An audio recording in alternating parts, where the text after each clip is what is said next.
All right. So, talking about games today, I am going into this matchup completely blind. I was asleep during these games. I woke up early enough to catch the end of it, but I didn't want to just watch the end of it. So I haven't watched this matchup at all. I know the scoreline at the end of the day, obviously, but I don't know how this matchup is going to play out. So it should be a fun one to go into.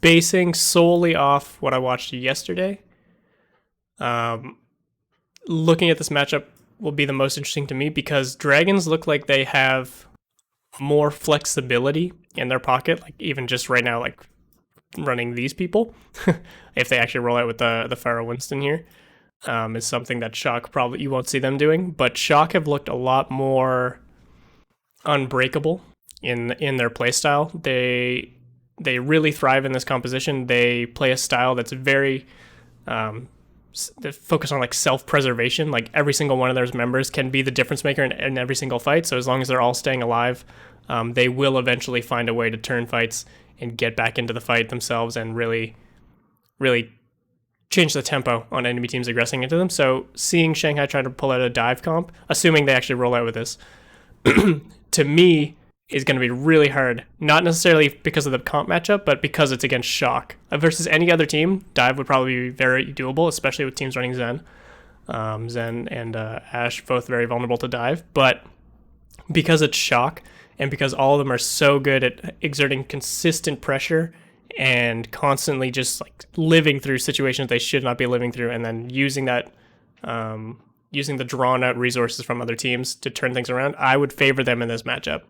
Dragons, on the other hand, if they force the Hog matchup, I expect them to have a somewhat of an upper hand because they've looked more creative in attacking situations, especially in situations where they need to take space. For example, on Koth, retake situations, on every other map, attack phases, stuff like that. Whereas Shock have struggled a lot to actually force advantages when teams don't overextend into them. So we saw Shock struggle like on attack. I think it was King's Row versus Seoul. Was it King's Row? Who did Shock? What hybrid map did they play? I don't even remember now. But they struggle a lot in terms of taking space. But when it came to defense, they were like rock solid. So if Shanghai ever gets the offensive advantage, I expect them to be able to control Shock a lot more. But if Shock is able to play their maps the way they want to and able to win like first fights on Koth, they're probably going to be a really hard team to run up against. It was Hollywood? I feel like I'm losing my mind. I don't even remember now.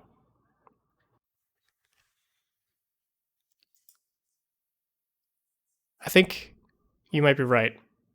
Okay, fuck you, But yeah. JD.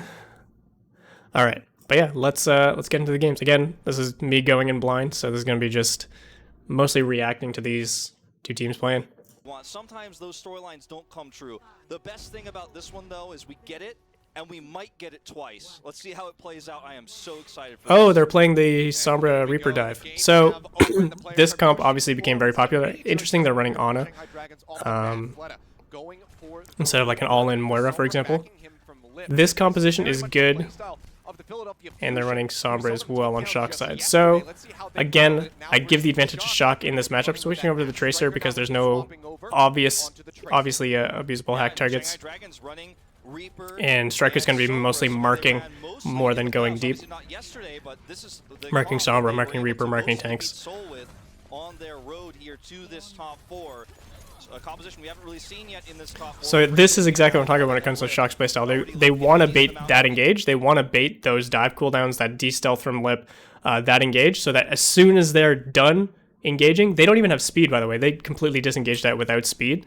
And they lost nothing for it. So they're going to bait this hard engage from Shanghai because they are on a faster comp. Shock knows they can't be the first aggressors unless they find some big advantage with like Ons getting a pick or Striker one-clipping someone. So they're going to bait this engage from Shanghai, completely kite around this corner without speed, without really any kiting tools other than like Ons and like the two tanks booping people. And then once these cooldowns are down, once Fearless is used as jump, once Void's used as boosters, once the bubble's down, once Lip's out of position, then they can go aggressive, not necessarily like run into point and like rush down a hero or anything, but go aggressive and retaking space and take the time to set up Ons and Violet to take angles like around the point. If they want to go through Hookah, they've got time. they know these windows really, really well. So they're using that to their advantage. So they're saying, like, we don't need to take first tempo because we know we have a slower comp, obviously. And unless Shanghai's playing really slow themselves, which just won't work with these heroes, there's no reason for Shock to overextend themselves. So they're going to just play relatively safe, look for damage from Ons and Violet, of course, look for setups with Striker and Smurf if they have time and space to do that, but primarily focused on living through this dive window and then re-engaging to take more and more space. So there's it's sort of like 2 steps forward, 1 step back to absorb the dive, then they take another 2 steps forward, ready again to absorb the next dive if they haven't taken enough space or haven't found an advantage yet. So it's a very patient game from Shock, and because they're so good at executing it, it's often very punishing to lower teams, to teams that overcommit to these types of dives, like teams that expect to be able to get a kill no matter what every time they dive in. So he does manage to stay alive. So again, you see how they're not like fully committing here. Even Smurf, like as the ball, even Striker as the Tracer, they're not committing super hard.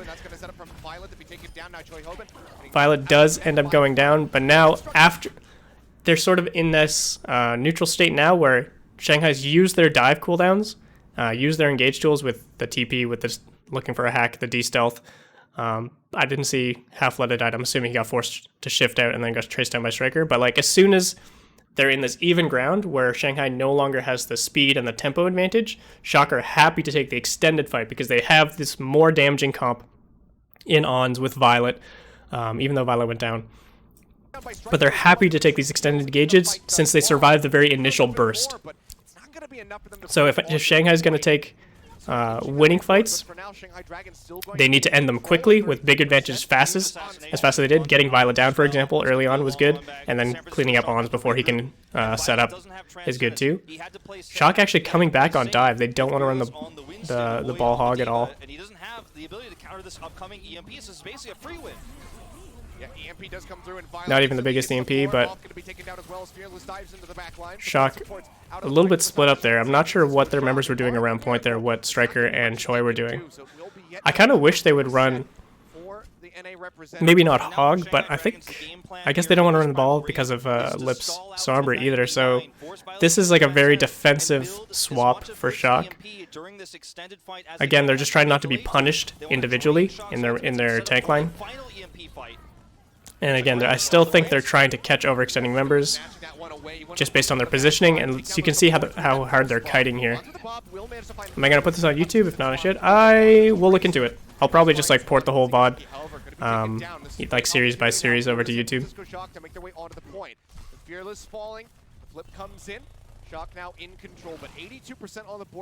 And now, like I said, Shock, they don't do well at taking space. So like you saw how slow and patient they played, and the only reason they won that is because they were able to absorb the dive with the Transcendence. They had the Bob go in, get a pick off. I think he killed Fearless.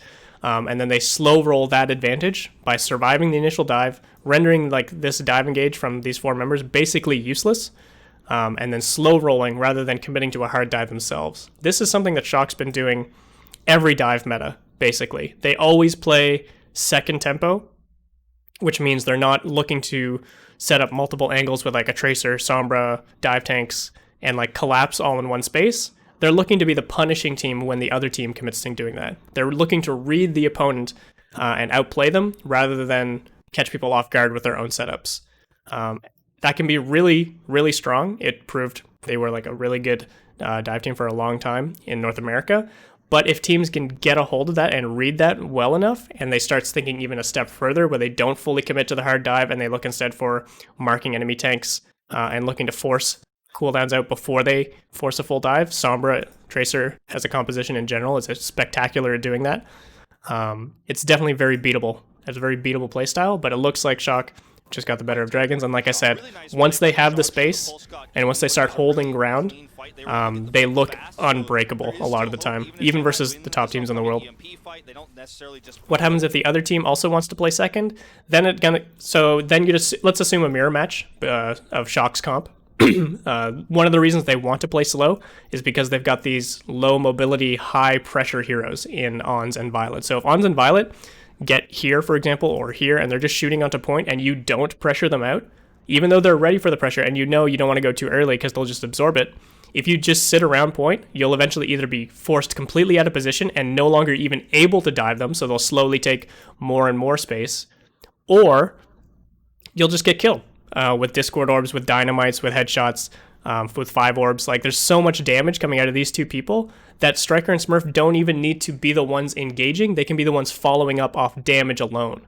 So yes, they want to like control space and mark enemy DPS and do all that, but the main job for their setup is just the straight up damage from Ons and Violet. And either you engage at a time where you think you can catch them off guard and hope that Shock isn't ready to kite it out, or you're forced to completely give up point control, space on the point, high ground for your backline, stuff like that, and potentially risk just getting killed flat out because you don't have the members on Shanghai's team, at least, to wait them out. You need to use your mobility, use your line up your cooldowns properly to really punish them trying to take that space. But again, like I said, Shock very patient when it comes to taking space, knowing that they don't have any easy advantages, so they're just trying to slow roll these fights.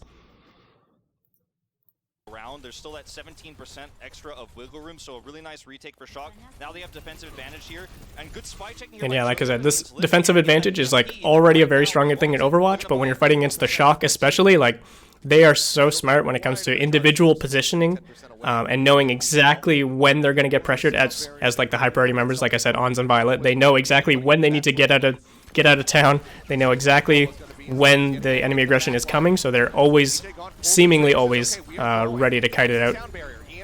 Not ready for that EMP Striker, but him being the only one going down to an EMP is not bad for Shock. Trying to turn this with 2 members down is a bit rough. It's going back and forth though. That he cannot remech. Toyobin going to be using his self-destruct on the point and looking to deny that remech, but they just can't quite do it. Went down to about. You see how split Shock's playing too?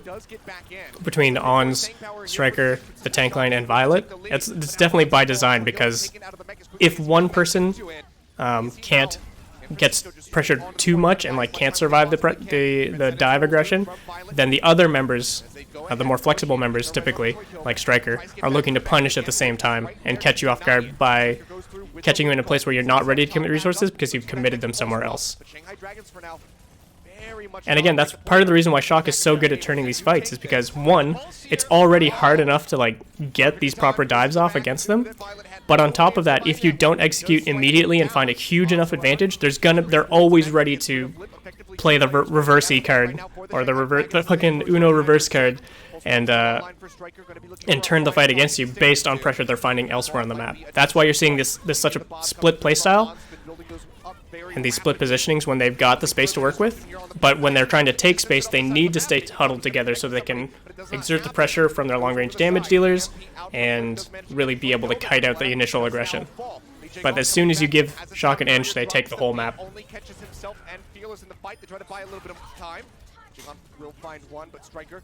This is just one non-stop brawl, and Shock comes out on top. Violet even coming back on Baptiste. Obviously a comfort hero for him.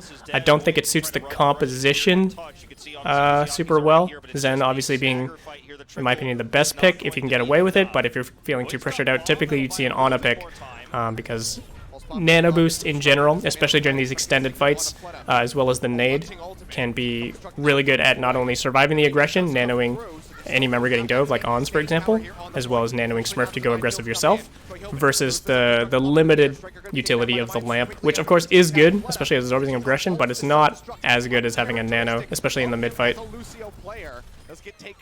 But yeah, Shock, once they have that space, you saw how long it took them to set that up and how patient they were. Like, Shanghai took 80% before they were able to take a fight that they wanted. Is Violet just playing bad because he sucks at Ana? He does definitely not suck at Ana, but it's probably mostly a comfort pick for him. He feels he can be the most influential, and I'm guessing, it's hard to tell just from like the broadcast view, but I'm guessing he as an individual won't be facing much pressure if he swaps off to either Ana or Baptiste, because those are both very much harder to kill than the Zenyatta. So he feels he can do more by putting more damage into his kit and more clutch potential, I should say, in his kit compared to Zenyatta, and still being able to survive no matter what. Smurf and Choi again on the D.Va here. So this isn't a bad dive map, and again, it suits Shock's playstyle pretty well because the space you can take around the point on this high ground, for example, is really good for Ashe and Zen. But I'm honestly surprised. I mean, it's because they have Smurf Choi and they're going to be playing the D.Va or the Sigma with Choi in. So Super's not in, so they're probably not playing hot comps, but I'm still a little bit surprised. Maybe they were ready for this Sombra Reaper, because this composition, this sort of like dive that's played a lot more like Rush than actually dive, was designed to counter the Hog Sigma, the Hog Zarya comps, where it doesn't matter if Hog is as survivable as he is, if he's hacked, if he's naded, if he's getting focused down by Reaper, if he's getting defense matrix and no healing's coming through, you know?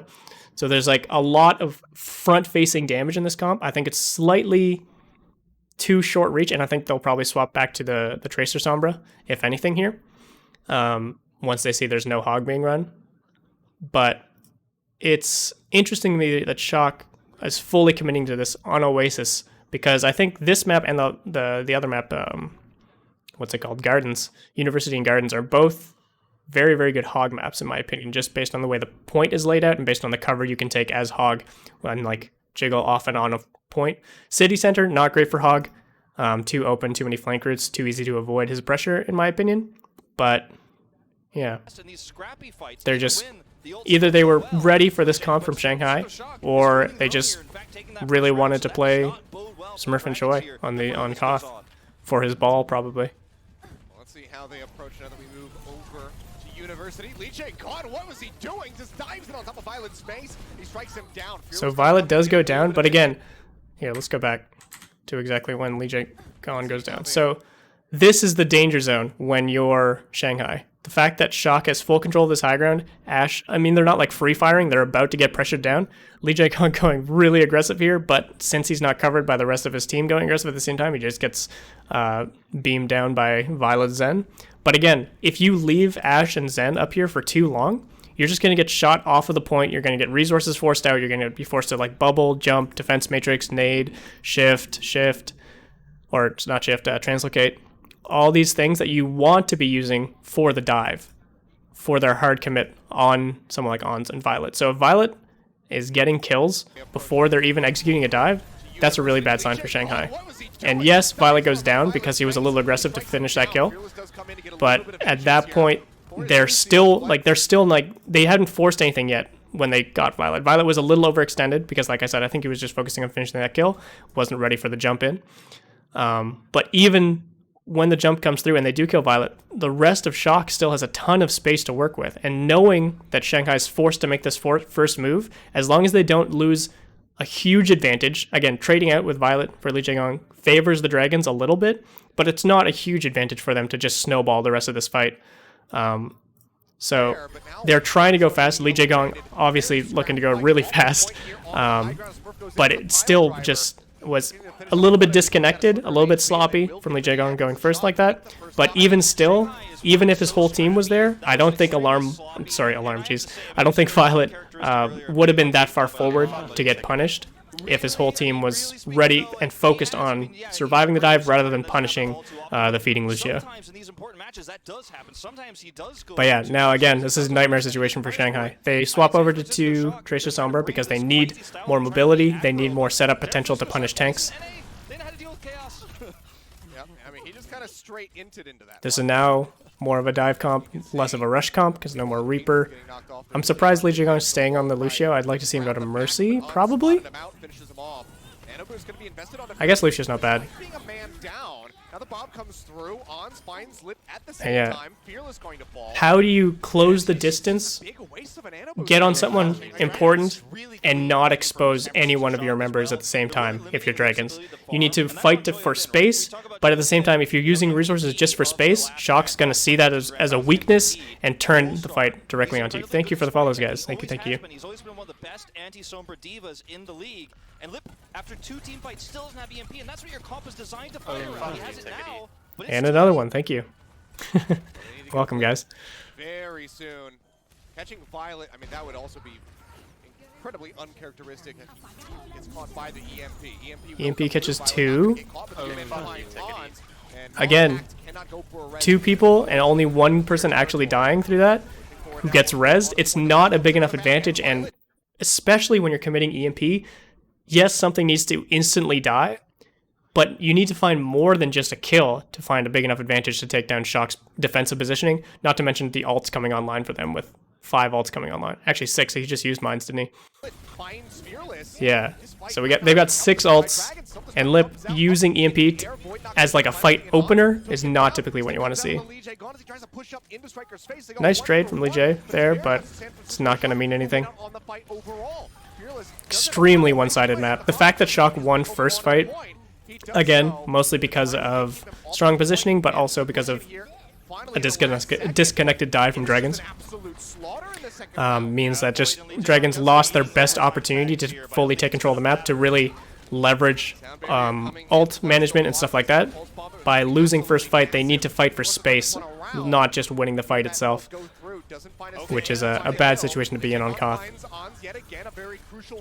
Can you describe the conditions when Violet should use trance in fights like this, like outside of hiding and countering EMP? So yeah, there's the obvious things like countering EMP, but in general, anytime a team is committing and you're able to turn that commitment into an aggression of your own with Transcendence, he doesn't even need to transfer anyone but himself, to be honest. It's about how many resources are committed from Dragons. So it's not like he sees Winston jump in and bubble, so he trances. It's not like he's down to 1 HP because he's getting focused down by Tracer, so he trances.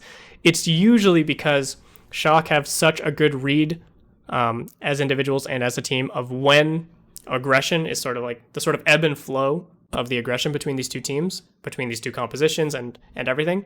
They know the win condition of Dragons is to focus down individuals and collapse on dive targets, all these good things. So Shock is reading into those win conditions, finding the exact windows that Shanghai's looking for, and countering those windows with Transcendence. So even if like health pools are still at full, Violet's going to find good Transcendence opportunities based on the movements, mainly of these 4 members, obviously. If he sees Lip and Fleta setting up, if he sees Fearless and Void doing rollouts, it's a lot easier to predict. But it also takes in mind, of course, ult economy, when they have EMP available, when they have... honestly, that's the biggest one. I guess Beat and Coalescence can be good aggressive ultimates, but in general, the biggest thing he needs to track is EMP, obviously, like you said.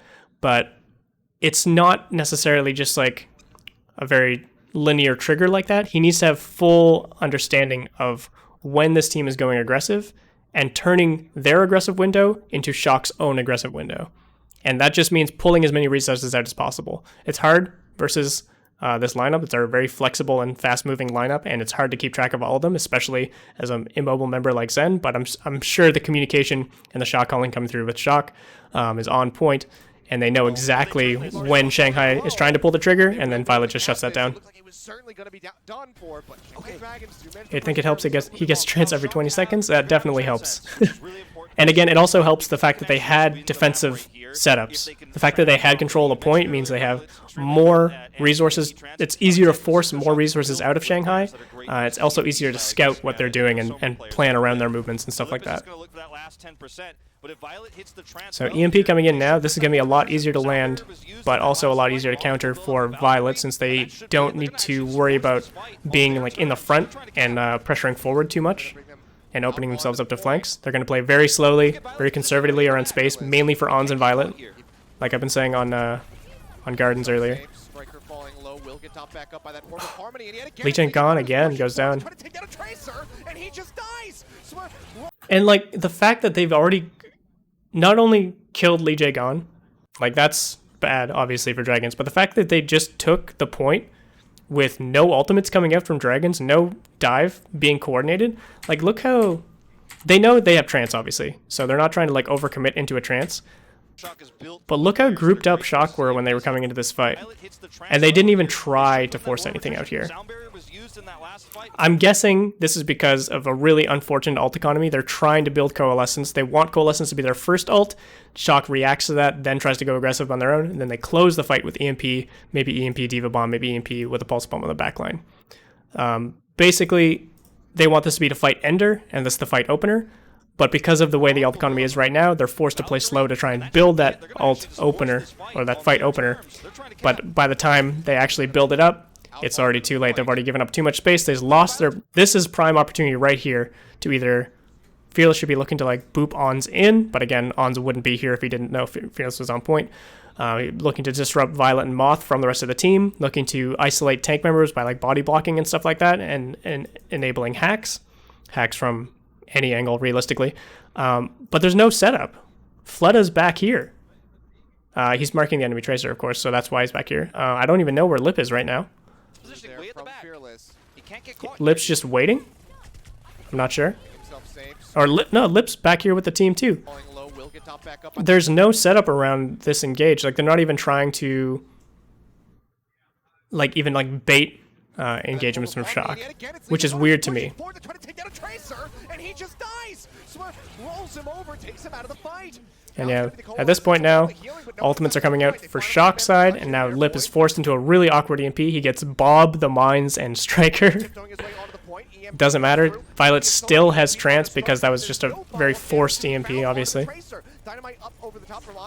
On's completely uncontested because all this other pressure coming out across the map.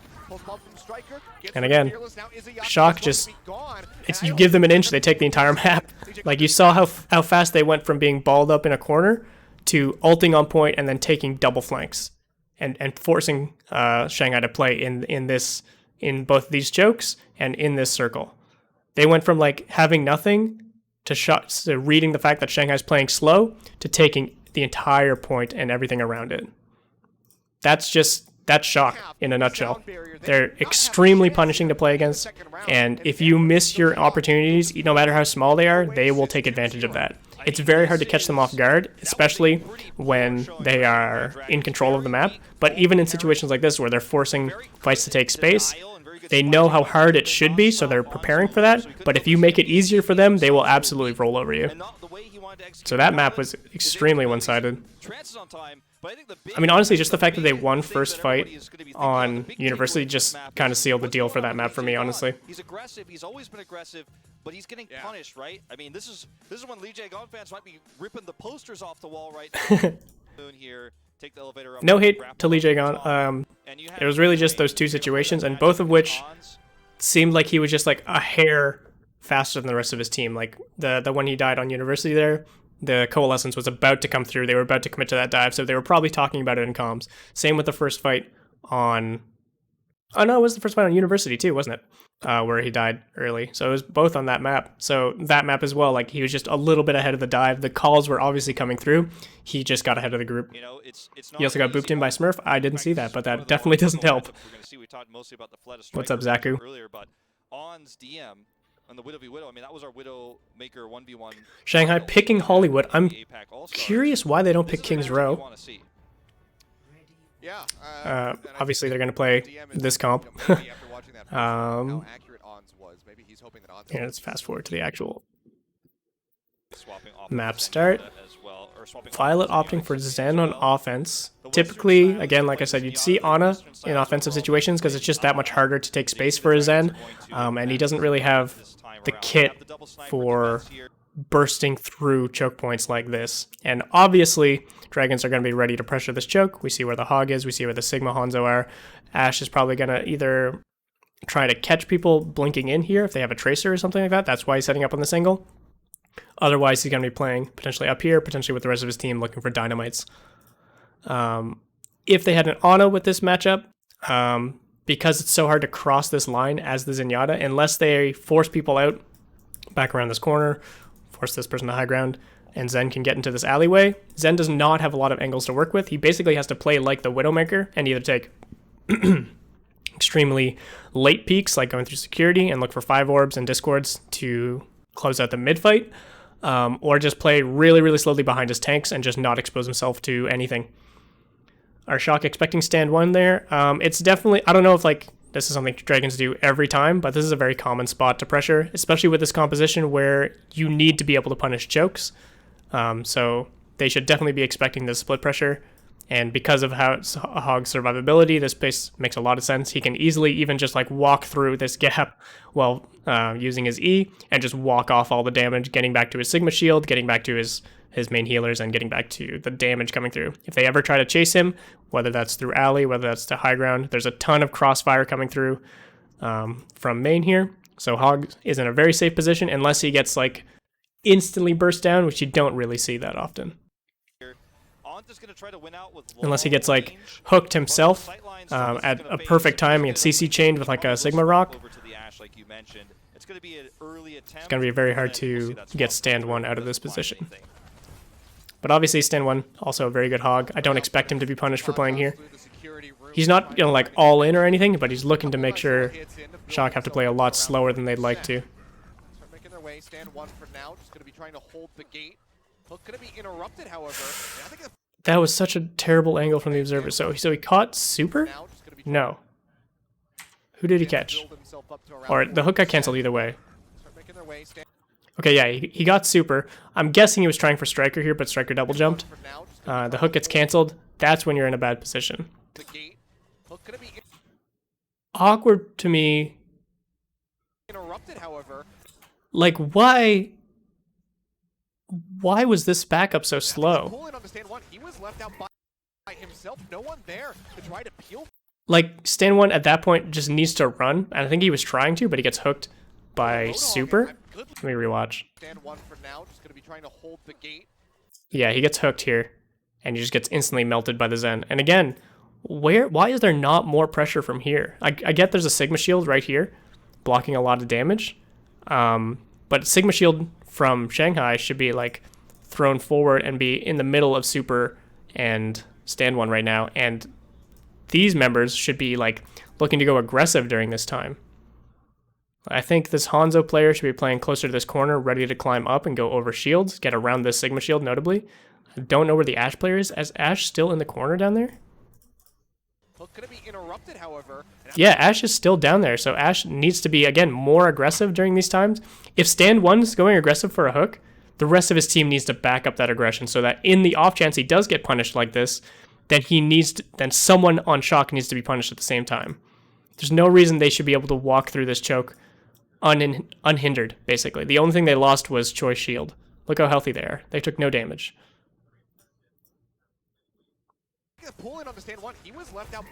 And now, they got all the space in the world to work with. Have no hog, no main tank from Dragons here means... Okay, DM finds a nice pick. I'm so curious why they just let Striker take this duel instead of like back... Okay, Ons finds the kill eventually. That looked a little bit sloppy from Shock. I think that was Shock getting a bit ahead of themselves where, okay, they won the fight against stand 1, so now they're trying to take like the whole map, but they did not anticipate DM just holding that ground by himself. He didn't even have a Mercy pocket there. Ons will manage to finish off the enemy. Ashe now looks for another target. All right, maybe he did. He just got res. I didn't see the Mercy there though. Similar terms here for the Shanghai Dragons. Lee Jae-gon had to go ahead and choose the Ashe. Okay, nice stabilization from Shanghai actually. DM popping off there. But again, I'd like to see both DM and Fleta be more aggressive to accommodate for stand 1's aggression there. That or stand can't go for that hook, that initial hook. Because the reason he went for this hook is because they saw them use Sigma Shift here, they saw them use their shield, and they were backing out and trying to build their resources back before pushing in next. So Stan saw an opportunity to say, okay, you think nothing's going to happen during this time, so I'm going to go aggressive, try and catch you off guard with a hook. If he's going aggressive, trying to catch him off guard with a hook, there needs to be more aggression, people getting up here, DM not necessarily walking up to the corner, but ready to like throw a dynamite right here. Fleta should be either ready to push here, ready to mark here with a Sonic to make sure no one flanks like Ons, and looking to hold this angle and aggressively hit this corner again. It's like the same thing when they were playing dive. If Fearless is diving in as Winston, using all his cooldowns, Shanghai needs to commit to that and find an advantage off of it. Otherwise, by the time he's backing up, the rest of their team's just going to get infinitely punished. He one-shot Striker? Yeah, that's why it didn't look to me like he had a Mercy boost, but I guess I must have just missed it. Violet. Super's now just going to walk through the enemy team. Who's going to punish Super now? With no hog? He just ignores Void, and he walks everywhere else that Void can't cover. And it's like, okay, you've just given up the map. That's the threat of Hog in this meta. He can just walk around the map unhindered. And the only people that can realistically peel for him are the other tanks. So if you take down one tank, Super can just ignore the other tank. Going out on an island by himself again and that forces Shanghai to either give up all the space or risk dying to a hook. Greedy move, and realistically, this comp was made by the Seoul Dynasty for having the Roadhog as peel, and you know, to use more defense, to be using it more defensively, like Super is actually, who's punishing Stand1's really obvious flank attempts. The first time, okay, he got the hook, but it was I don't know if I agree with Wolf's analysis there.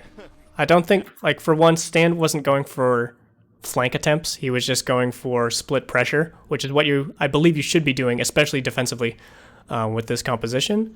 But what Super's doing is really reading the amount of pressure that Shanghai can hold and looking to isolate DPS members like Fleta and DM, obviously, or backline members if he gets the chance, and just completely taking back space, not by having resources or anything like that, but just having kill potential with no active threat against him at the same time. So I'd say Super Spec should be playing really aggressively when he gets the chance. He's not starting the fight aggressively, he's not starting on flanks, but neither is Stand1, and I don't think you'll be seeing either Hog really looking for many flanks unless they have an advantage to work with and looking to like dip around the enemy front line. Nice hook from Stand1 on Moth there. Oh. Nice little eat from Void. I think a first for me. Void takes away the Dragon Strike with the kinetic grasp. Yeah, it's, you know, ends up being fairly non-consequential. You could argue that again, Stand1 kind of going down pretty easily here. If they were opting to go aggressive here and like push into this room, they need to realize that even though they were so far ahead in that fight, they need to realize that pushing both around a corner and through a choke is very dangerous, and they should be lining up Stand1 and Void together so that Stand1 can push with Void's shield and whoever else wants to follow with damage, look for his own hook, and then be followed up by Void's damage and rock. Those two, when pushing aggressively, should be lining up together, but when they have space to hold, that's when they can see them split and just cover more ground, threaten more flank opportunities, threaten more split aggression, so that both covers more space for your snipers and just in general enables more threat from both tanks having like a split coverage. But anytime they want to go aggressive, in a non-open situation, for example, around a corner or in a choke, they need to be lining up those cooldowns.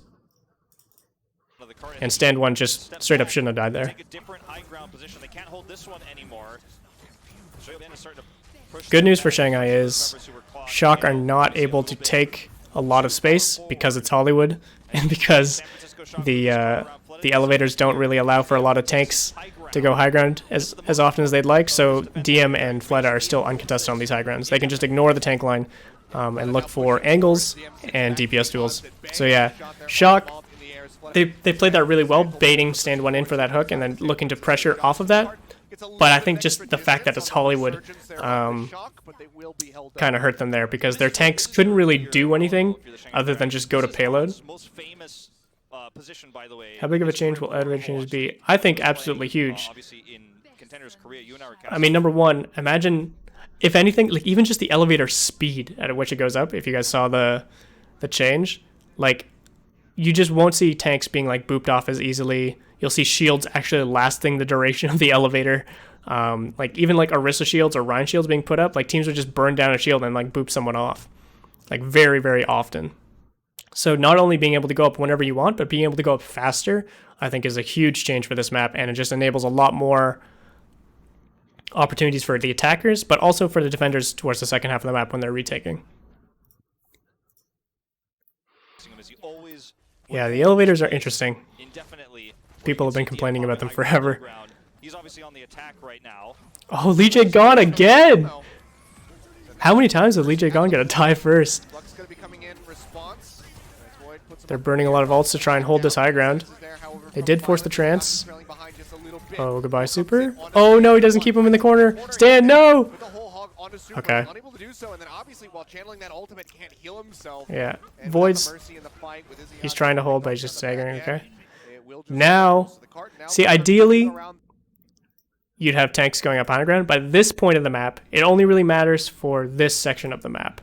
Once you force fights to happen at these choke points, high ground doesn't really matter for these tanks anymore. Snipers are going to be playing up here no matter what. There's no one up here anymore that they need to force off. Fleta and DM are not going to be able to take this space for free during the mid fight anyway. because once again you got On's a striker. If anything, this hurts Shanghai more because they can't get their tanks up there. Similar to it, how it hurt Shock on the first half of the map, where they couldn't get high ground with their tanks to force DPS off. This final corner. And Shanghai Dragons, Yeah, very interesting. It's really tricky to exit the studio because Ons is now the one with the high ground, with the Super sight has, lines. yeah, and Super has whole hog. Super Yeah. is crushing I'd be Sandwalk surprised in if this matchup. they It's not even close. manage to get a good fight here. They do have Trance and Valk coming out. This is so risky. They've got to commit Trance. Trance is nice. Yeah, that right side flank Super's not going to find much with his whole hog. pops that one instantly. Lee Jae-gon falls Void down goes low. down, though. Again, a little bit of a disconnect between Stanwin and Void when they're trying to take back space. Both of them should be living longer if they just spent more time covering for each other. This was a losing situation anyway, given the ult economy, given the chokes they had to walk through. I think they did an okay job retaking space here. They probably needed to be like hyper aggressive with both Fleta and DM going either jail side, even on top of jail, or just like playing. I mean, you can't even go out this way. There's nowhere to go if you go that way. So like they'd have to go jail side and wrap around, and they'd have to do that so quickly that by the time Void and Stan One are like at the risk of dying, which again I think they could have played around each other a little bit better. By the time they're at the risk of dying, Fleta and DM are finding shots on the back line. But ult economy and everything going on, the Sig ult slowed them down a lot. And not only did it get out the trance, but it's just slowed down their movement. Oh, you saw DM and Fleta actually going for the aggressive stuff I was talking about. It just took too long. So yeah, that was their best chance of getting back in, but it just, they didn't have enough time. They didn't have enough ultimates. But they weren't able to regroup. They weren't able to take that fair fight because everyone was disjointed. They had to come out and Super pushed everybody apart. And Lee Jae-gon was Yeah, the whole hog was, even though like it didn't really do anything, it forced the two tanks apart, and that's probably why they were as split as I was mentioning. Not by like their design or anything, but Super got a good amount of disruption onto stand one. Nice little hook. Oh, great pick there. As they push their way through the control room. Ons does get taken out. Stand One finding Super. They Super's rock him, they dead. pull him to the side. The headshot is good. Great combo there from the side of the Shanghai Dragons. Oh my god, how does Izayaki die? The side, the headshot is good. Great combo. Oh, he got body shot right before. Dragon strike comes through from Striker. That's tragic. Defying Izayaki. Didn't have an ult to try to keep himself alive, and DM was taken down by Violet moments before. Again, like, Now comes through from you Fox. see these huge advantages going Shanghai's way. Execution, this time Actually, okay, they might still win this one. But like, they started out with a pick onto Super. And I mentioned like how important that can be. We saw how much Shock capitalizes on a hog kill off of first point. But like, how do they go from losing Super to like an advantage so readily? And this is like every time with Shock. Every time they're at a disadvantage, it's because they're committing resources somewhere else and they're already like making plans to take an advantage somewhere else. That when they lose something, so for example, they were planning on aggression up in this high ground to push out Izayaki and take full control of the high ground for their DPS players. That by the time Super drops and gets punished, they're already executing this play and they're finding an advantage off of it. So even though Shanghai was doing the right thing and punishing Super for being out of position, it's too late because they were ignoring this other play going on. Maybe not ignoring, but they weren't able to react as fast to it because they were focusing on this aggression. So even at times Shock's like at a disadvantage, they still have something in their playbook that they're working on. It's extremely high level Overwatch. Not going to be allowed to escape. Onsa's finding the headshot, but DM strikes back, comes up with two, back to back on the Choi, then DM though. Violet gone. DM though, holy shit. How should Mercies be playing in this meta? Honestly, I have not watched pretty heavily into the Mercy play. I think it's, honestly, I don't think it's anything crazy. When you have players like Ashe or Pharah, it becomes important to pocket like the right individual at key moments. But in general, I think they're just reaction based to where they're seeing their team go aggressive and avoiding where the enemy team is going aggressive. So because they've got that high mobility, they of course need to avoid snipers and avoid hog hooks and stuff like that, but they also need to pay attention to enemy movements and rotations, and being able to keep up with timings of like Super and Choi's timings and Striker and On's timings when they're peeking aggressively. Even Violet, honestly, if they're peeking aggressively for some surprise damage, they need to be ready for that, and as well keeping themselves alive during these rotations. I would say most often you are either with the tank line or with one of your DPS, namely Striker in this composition, namely an Ashe player in a different composition. 40 seconds left to finish this map, but it's going to have to be On's getting a pick, I think. Oh, Super. Just going to go astray. They just can't even break out of this high ground here. Fleta's now up here, and he's got storm arrows, tons of burst damage with Discord Orb. They're actually jumping down to push the... Oh my god. Shock. Here, and So, like, they knew they were Sonicked up here, and Super went for an aggressive play and then acted like he was just waiting for his next hook. And then by the time Shanghai's trying to, like, catch them off guard with an aggressive play of their own, they're like, all right, see ya. We're actually aggressing over here. They're actually jumping down. And then they get the 5 orb on Void. That was insane. This is like a notoriously hard point to take on Hollywood because it's so easy to mark. The little choke over there as well. It's so easy to mark these main entrances. But when you're trying to play a faster game, a fast game, and you need to react to this high ground, and they take the time to commit one of their tanks there, in this case Stand 1, and they also had Fleta, and I'm guessing Li Jiagong was up there with Fleta. The fact that they're committing 3 people there, and then Shock just completely subverts their expectations and just drops, immediately blows up Void, forces the trance, forces Li Jiagong to res here. Now they're at even ground. They've essentially broken through this choke. They're on the way of taking space right now, and they're nullifying this strong position that normally Shanghai would have for free. Flux comes in, Void's already gone. Transcendence has to be used. He was trying to hook the res there, but nice body block from Izayaki. Straight back over to Li Jiagong to ensure the res goes on. And again, because they forced out those initial resources, now Shock, just based off strong positioning and unexpected movements, they forced the first trance, and now they can have trance advantage. In general, they've got a little bit of an ult advantage right now. The dragon obviously is nice. And yeah, now they're forcing Shanghai to react to them instead of just being able to play the defensive game that they want to. They're not playing default. They're playing like unexpectedly. A couple trades back and forth, but overall, the tank line of Shock just like existed for too long. Void going down super early meant that, again, like the trance being forced out, the positioning being given up. Really impressive stuff from Shock. They did the exact same thing yesterday, by the way, versus Seoul. It was Shock versus Seoul on Hollywood. You were right, whoever said that earlier in my chat. And they did a similar drop, and they actually killed the Sigma player at the same time because they had the same defensive setup. So they're reading where Shanghai's going to put their pieces. They're reading where Shanghai's ready for aggression. In that case, they were very ready on the high ground. And obviously, Shock doesn't want to just push through a choke into that much damage, into that much threat. So instead, they opt to catch someone off guard. I don't think they even had proper scouting on exactly where Void was, but they had so much trust in their engagement plan that when they dropped, by the time they killed Void, it's like Shanghai was still reacting to the fact that they had dropped. They weren't ready to go aggressive themselves, so Shock just finds the first turn. There was a barrier in his face. Choyobin got to actually save a lot of that. And if you take a look at this that was crazy. That Choyobin has right here, you can see how much he's blocking. Look at the hook here, by the way, pulling Izayaki out, so the healing wouldn't come through as well. But Choyobin's right up at the front. DM can't do damage.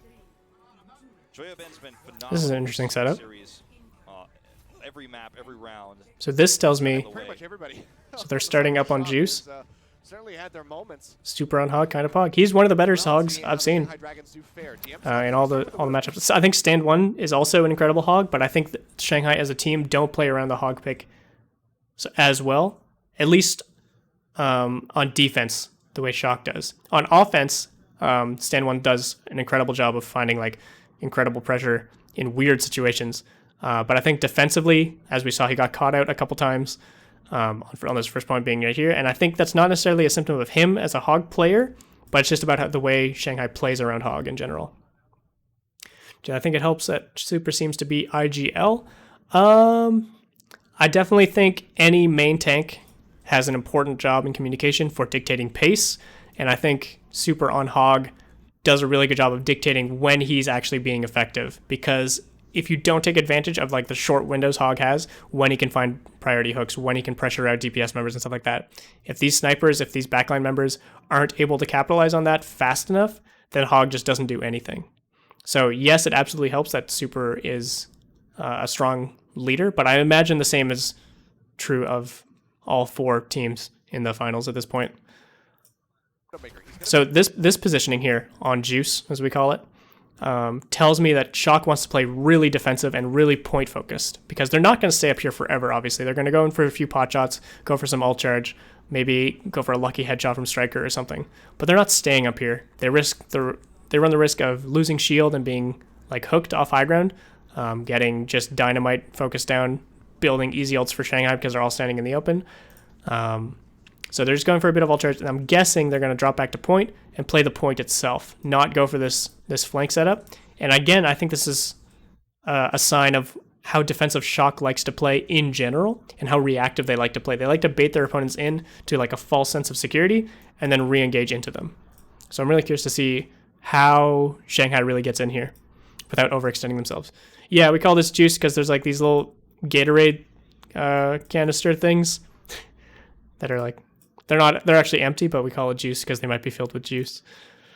Yeah, he wants to play it safer because they know they have to finish the map. They can't take huge risks. They can't play I want to, yeah, these things, the little, you know, that we saw before. He the little juice containers. So yeah, Shock does not care about pressuring this choke at all, it seems. You might find yourself 0-2 if you try the Widow and can't find those. They are instead focused on controlling this high ground for their DPS. For DM, most likely, no, what am I talking about? For Striker, most likely, Ons can be a little more flexible. I'm surprised they're not actually running Ashe Hanzo here on this first point. The range itself isn't great for Widow on defense, but, I mean, it's Ons, so you know. Those picks. You don't have a Bob, you don't have any other utility. And this is going to allow Super to be a lot more aggressive and a lot more individualistic. So Choi's going to be more objective focused and holding space and kiting out and drawing aggression. Super, as the main tank, is instead going to be looking for flank opportunities to catch backline members off guard to allow Choi and the rest of his team to walk back out. So this means 2 things for Shanghai. It means it's very hard to split because the team that splits without Void is going to get hooked. And it means it's very hard to stay in these open areas, these big open areas that Hollywood has, because of this high ground, because of Super's potential to walk up to this high ground, find hooks, find one-shot potential onto your backline. So obviously, Shanghai need to touch the point eventually. Did a chair fall across the screen? Probably. Look at all these chairs, man. So Shanghai need to touch this point eventually. They want to touch the point with their tanks, obviously, and set up their DPS maybe on flanks up here, flanks around here. But as soon as they split members from Stand and Void, they run the risk of getting hooked by Super because he can cover all his bases right now. He can cover alley, he can cover main, and he can cover the high ground just by walking around the map. Even though he's not very mobile, he's not like Winston, he can just walk around the map. And the hook range on Hollywood First defense is extremely, it's perfect for a Hog player. Like, he can hook literally anywhere he wants to from the high ground, and then he can hook to the back of alley. If he runs the corner, he can hook basically this whole length of alley. It's a very strong positioning for Hog. So I respect this choice. You know, so even though Dragons have a lot more space to work with, they're still going to find themselves under a lot of pressure no matter where they go. If they were the attackers first, I think it'd be the other way around, but they're not, so the rules are changed. See them scrambling around, trying to find their point of entry here onto the point. Sonic Arrow gives a bit of vision. Fleta just trying to pop these ones right over the top of the boxes.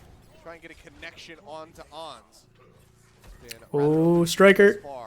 Really aggressive move. So the same can be said for Striker and for Ons in this case, going for, I think he went for a grapple above second point and got that pick.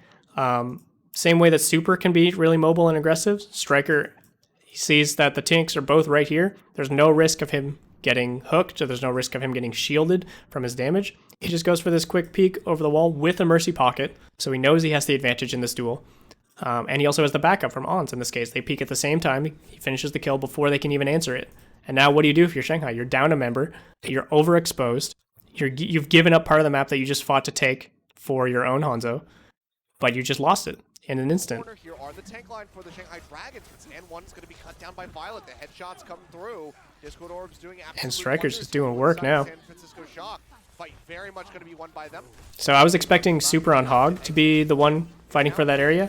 I guess they feel that's a little too predictable, and instead Striker goes for like an over-the-roof jump.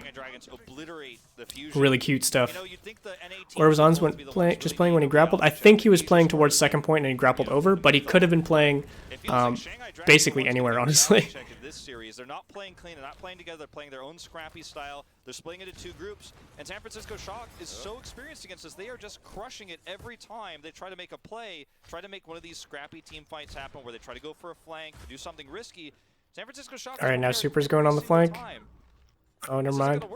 Shanghai's playing really slow. Trying to move together, but you can see Shocker ready, and they're going to have to try to flank around. The clock is going down as someone. So they're trying to split, but they run such a risk if they split. on this one.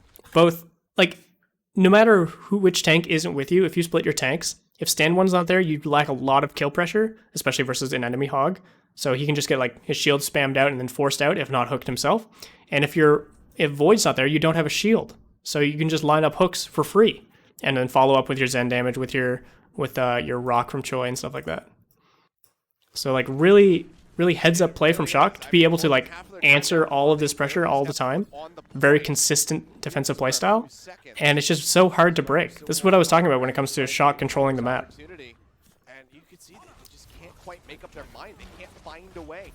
And then yeah, the longer you wait, the more you open yourself up to Ons and Striker.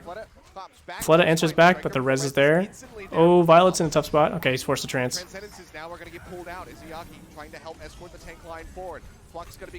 Alright, this is the best situation Shanghai's been in yet, where they've gotten control of the map and forced people back, forced Transcendence, and not given up too much. They lost Stand, and they just lost Izayaki, but the advantage they started with, oh, maybe not, maybe it's not enough.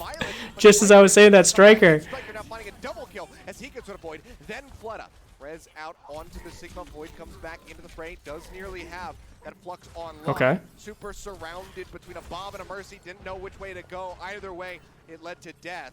So did get taken down. It seems like the Shanghai Dragons finally. So they made it in. Again, this was relying on a couple things. It was reliant on them not losing any pressure when they started moving up with their main force here, forcing a Transcendence even by the spam onto Violet, and then during their actual aggression, when they tranced themselves, when Izayaki tranced in, they took cafe control. I think it was DM up here, if I saw correctly, and they had the split pressure without losing any advantages. So Shock lost their opportunity to punish by finding flank angles, either with Super or with Striker, and they were forced into this smaller area, and they got just really pressured in. They answered back with a couple kills of their own, but it wasn't enough to really turn it. Although, okay, no. Shock is definitely the type of team to touch in this kind of situation. Yep, here they come. It's never over versus Shock. Oh, I thought for sure Stand was going to die to that Zen. Okay, yeah, now that's it. Burned a bit more time, took a whole hog, and some dragons. But Shanghai don't really care about that.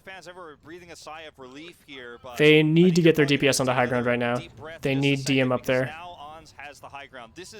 As I said earlier, his most famous does Ons have the high ground? Sniper metas before he joined the Not yet, he doesn't. Oh, Striker does. Yeah, they're sending Choi and Violet up there because they know how important these high grounds are. So I'd like to see Shanghai putting Void on the high ground instead of Stand. I mean, ideally both of them, to be honest. I think at this point in the map, you kind of just need to avoid playing on payload, because the longer you spend in this like valley of death, the more you open yourself up to these high ground pressure. So I'd like to see them committing both tanks to fighting for this space, because realistically it's the tanks that are going to force the DPS off. The DPS duels are kind of hit or miss, and they're going to result in a lot of reses back and forth, and going to be hard to commit onto. But if you had both tanks up here and you just push across with a shield and with hook pressure at the same time, like what it looks like, Shock doing something similar, but it was shield and Striker, pocketed Striker pressure instead of a hook. It just, Stand can't do anything without a shield. Void can't do anything with the hook pressure. Void falling, no front line for the Shanghai Dragons, just going to have to cower back around the corner as the Shock continue to dominate the card. I mean, Striker is having a... Yeah, I'd like to see a lot more coordination between Stand and Void. I understand the desire to split out, but they're reading the situation's wrong, I think. I think they're assuming they can take more than they're actually being given. And now this is just nightmare situation. You have to rely on either like really poor play from the defenders and capitalizing people on being over aggressive or dropping when they don't need to, or honestly a lot on pick potential, which is something I hate to say, but like there's so much defensive pressure and there's no one to punish from Shock here. So Shanghai Dragons are going to need some DPS outplays or someone like Super to go down unexpectedly. I'm not sure what he was doing so far forward when Void was not. I keep messing up the names. When Choi was backing up so much. The trance comes out. They're trying to turn this. Trance from Izayaki. They need to find this kill. Okay.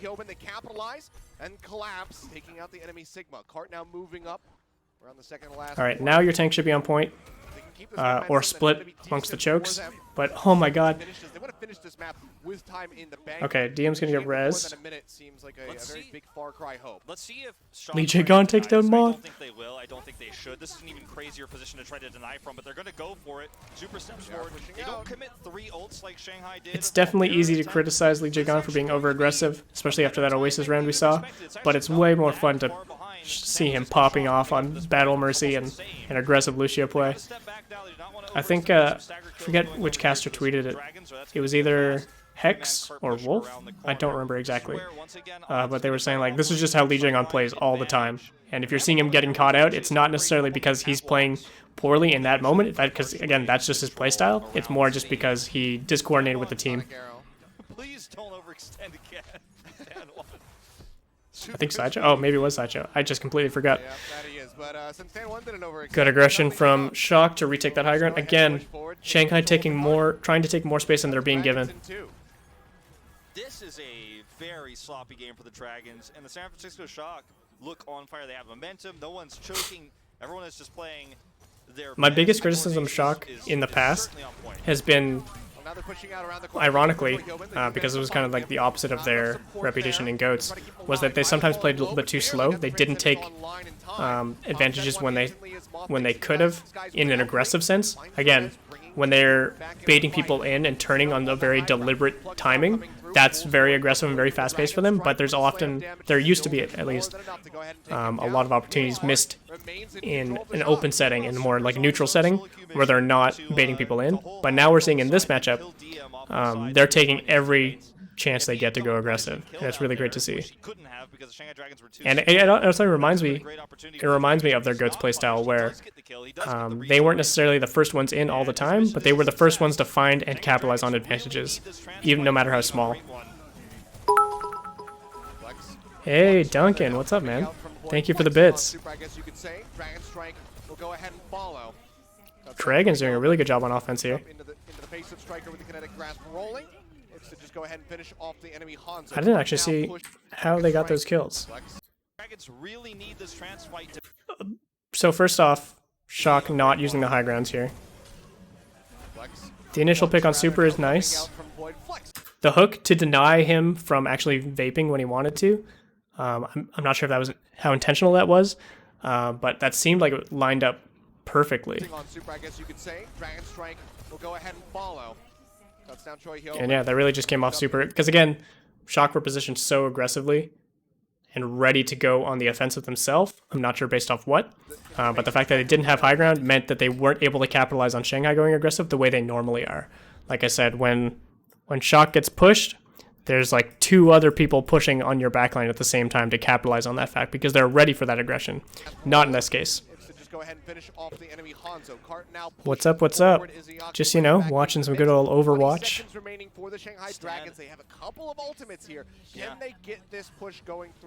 How you been, man? How's your stream grind going? Super's just there to kill Fleta. Again, I think this is a case of Shanghai being like, okay, we just killed all of them. We can take the map. Fleta's up here looking for easy shots on payload. He's looking to capitalize on people touching last second, but Super doesn't care about touching. Super's going to retake the map and retake what matters to make this fight theirs.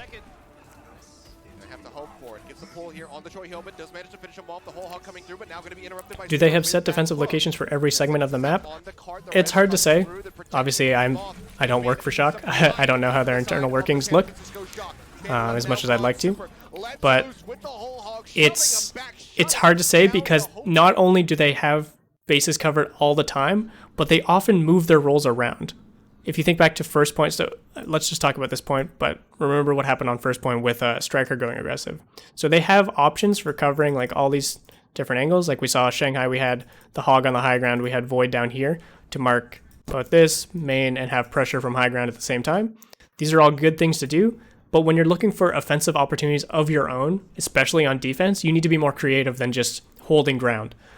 So that'll change based on ult economy. It'll change based on what they did the last fight, so that they're like mentally conditioning the opponents. And I think first fight, Shock's defense is a really good example of that. When Striker went over the roof with a Mercy pocket and got the picks, and then the next fight he was not the one to go aggressive.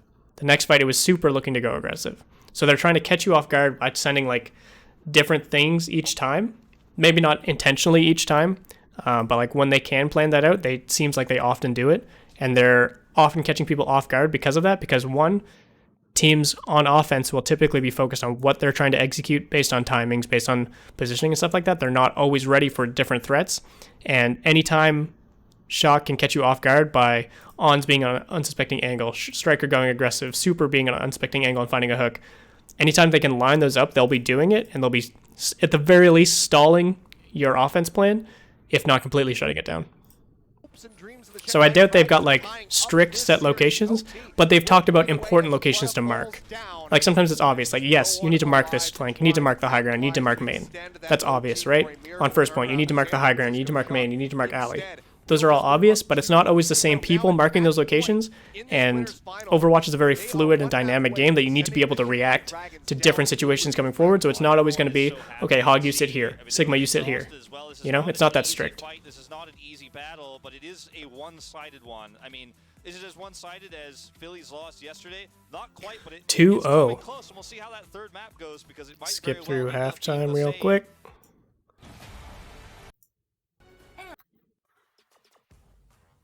What is this? All right, Volskaya. I like this pick from Shanghai. But you would expect Fleta to be playing. They'll probably do the Pharah. Looks like it is Actually, no, yeah, Fleta's not in. It's Lip. Lip's Hanzo is nuts. If you guys didn't know. Here at the most critical moment of their top four so far. And Okay, DM, I was gonna be like, there's no way they play Echo. double sniper, just not the one that, So yeah, double sniper. might see Again, on- I'm a little bit surprised we're not seeing teams run a ball here. Shanghai is a little bit more creative with their offensive Hog usage than most teams, so I understand the willingness to run it on offense on this map. It's not impossible to run. It's just you have a lot more options for disruption and for just breaking defenses with ball, especially on choke-heavy maps like any 2CP defense map. leader. Okay, well, you know what? League MVP Wow, here look how at far time Ons to is playing. swap I think around. Ons is expecting a ball rollout. That's why he's playing so far back, because typically you'd see Widow players like playing up on these high grounds, aiming at the choke. He's either afraid of a ball rollout or he's afraid of a grapple shot from DM. But he's playing very conservatively here, probably looking to catch people off guard as they rotate to this right side. Lip coming through with a Hanzo. Let's see how he fares against Striker, who had a Imagine if Shanghai rolled out with a Sombra. very same pick. Pop-up shots coming out. Or maybe he was waiting for a Sombra too. Maybe I didn't see where his mine was, but maybe it was like a Sombra Down trap. on the low ground, does manage to find Striker. Solid start. The rescues there from Moth, so they can't quite fully. Oh, I just noticed Smurf is in too. So Smurf means they're going to be rolling ball on attack, like I talked about. It's just easier to break defenses on a map like this with ball. But I criticized Smurf's Hog a lot based on the last VOD from yesterday on this map specifically, because there were situations where Shanghai were trying, not Shanghai, sorry, Seoul was trying to find these split pressure timings, and Smurf was not ready to capitalize on them. So already we just saw Smurf not get a kill on Lip solo. Solid start. The rescues. He got the hook and he didn't get the kill. Like, yes, he's not solo, he's being pocketed by Mercy, but you need to get that kill. See that hook coming in from off screen as Dan One tries to get the yoink on him. Can't quite find it, and Lip moments away from striking. Yeah. down. Smurf does He's no well. super hog. Certainly Jake on to put it back into the fight. This is scary. They've got the high ground here, and Shock are kind of relegated back into this room. Where I understand the need to play Smurf, And this just shows the If you're just reliant on that hero on offense and you have all your strats around that hero on offense, there's no reason to force Super to play ball. It's a much more technical hero than Hog is. But already, I think it's obvious to see the difference between Super's Hog and Smurf's Hog. For the side of the San Francisco Shock, Shanghai Dragons looking alive right now, pushing around the side, looking Taimu Hog, lol. Smurf was already dead. A very fast cap for the side of the Shanghai Dragons. They have looked pretty miserable when running Smurf Hog. I'm sure he's not a bad Hog player. It's just his timings seem like they're off compared to Super's timings, and I think that's a symptom of him being like a proper main tank player. Super kind of plays a much more selfish game, and this is probably part of the reason why Super isn't their starting Winston player, right? Or their starting Ball player for that matter, because Smurf's timings on Winston and Ball are notably strong because of how team-oriented he is. You can't necessarily be team-oriented on Hog all the time. You can sometimes, especially when you're trying to take space, like I mentioned before. But when you're trying to mark these different angles, you need to be so aware of what the enemy's doing and be like, turn into like the solo queue carry Hog, where you're just like capitalizing on team focus somewhere else and finding your own opportunities. And I think that's where Smurf's lacking on his Hog. Just that decision-making and those timings. Ends up giving the Shanghai Dragons an insane time back here. Pretty common on Volskaya. But he gets another wow, pick the here. pick from Lip. Onto Striker. Did I mention Lip's Hanzo's insane? They're trying to keep an eye on that res, but yet again they get the hook roll in there on the Choi Yeoman. The whole Hog will finish him off. And it's again, the res is now burned. Moth cannot bring it back to the fight.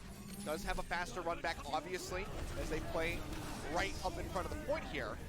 Bucks will be coming in from Void, picking him up, slamming him back down, looking for a kill on a Smurf. Lip again. Breather, but they get the accretion. I like this slow play from Shanghai that I'm seeing. I say slow, but it's still fairly aggressive. The fact that Void took this high ground, the fact that Lip's been working this flank this whole time, and Stan 1's not hard committing into anything. Like, he's not chasing down Choi, he's not trying to finish kills, he didn't chase into that flux.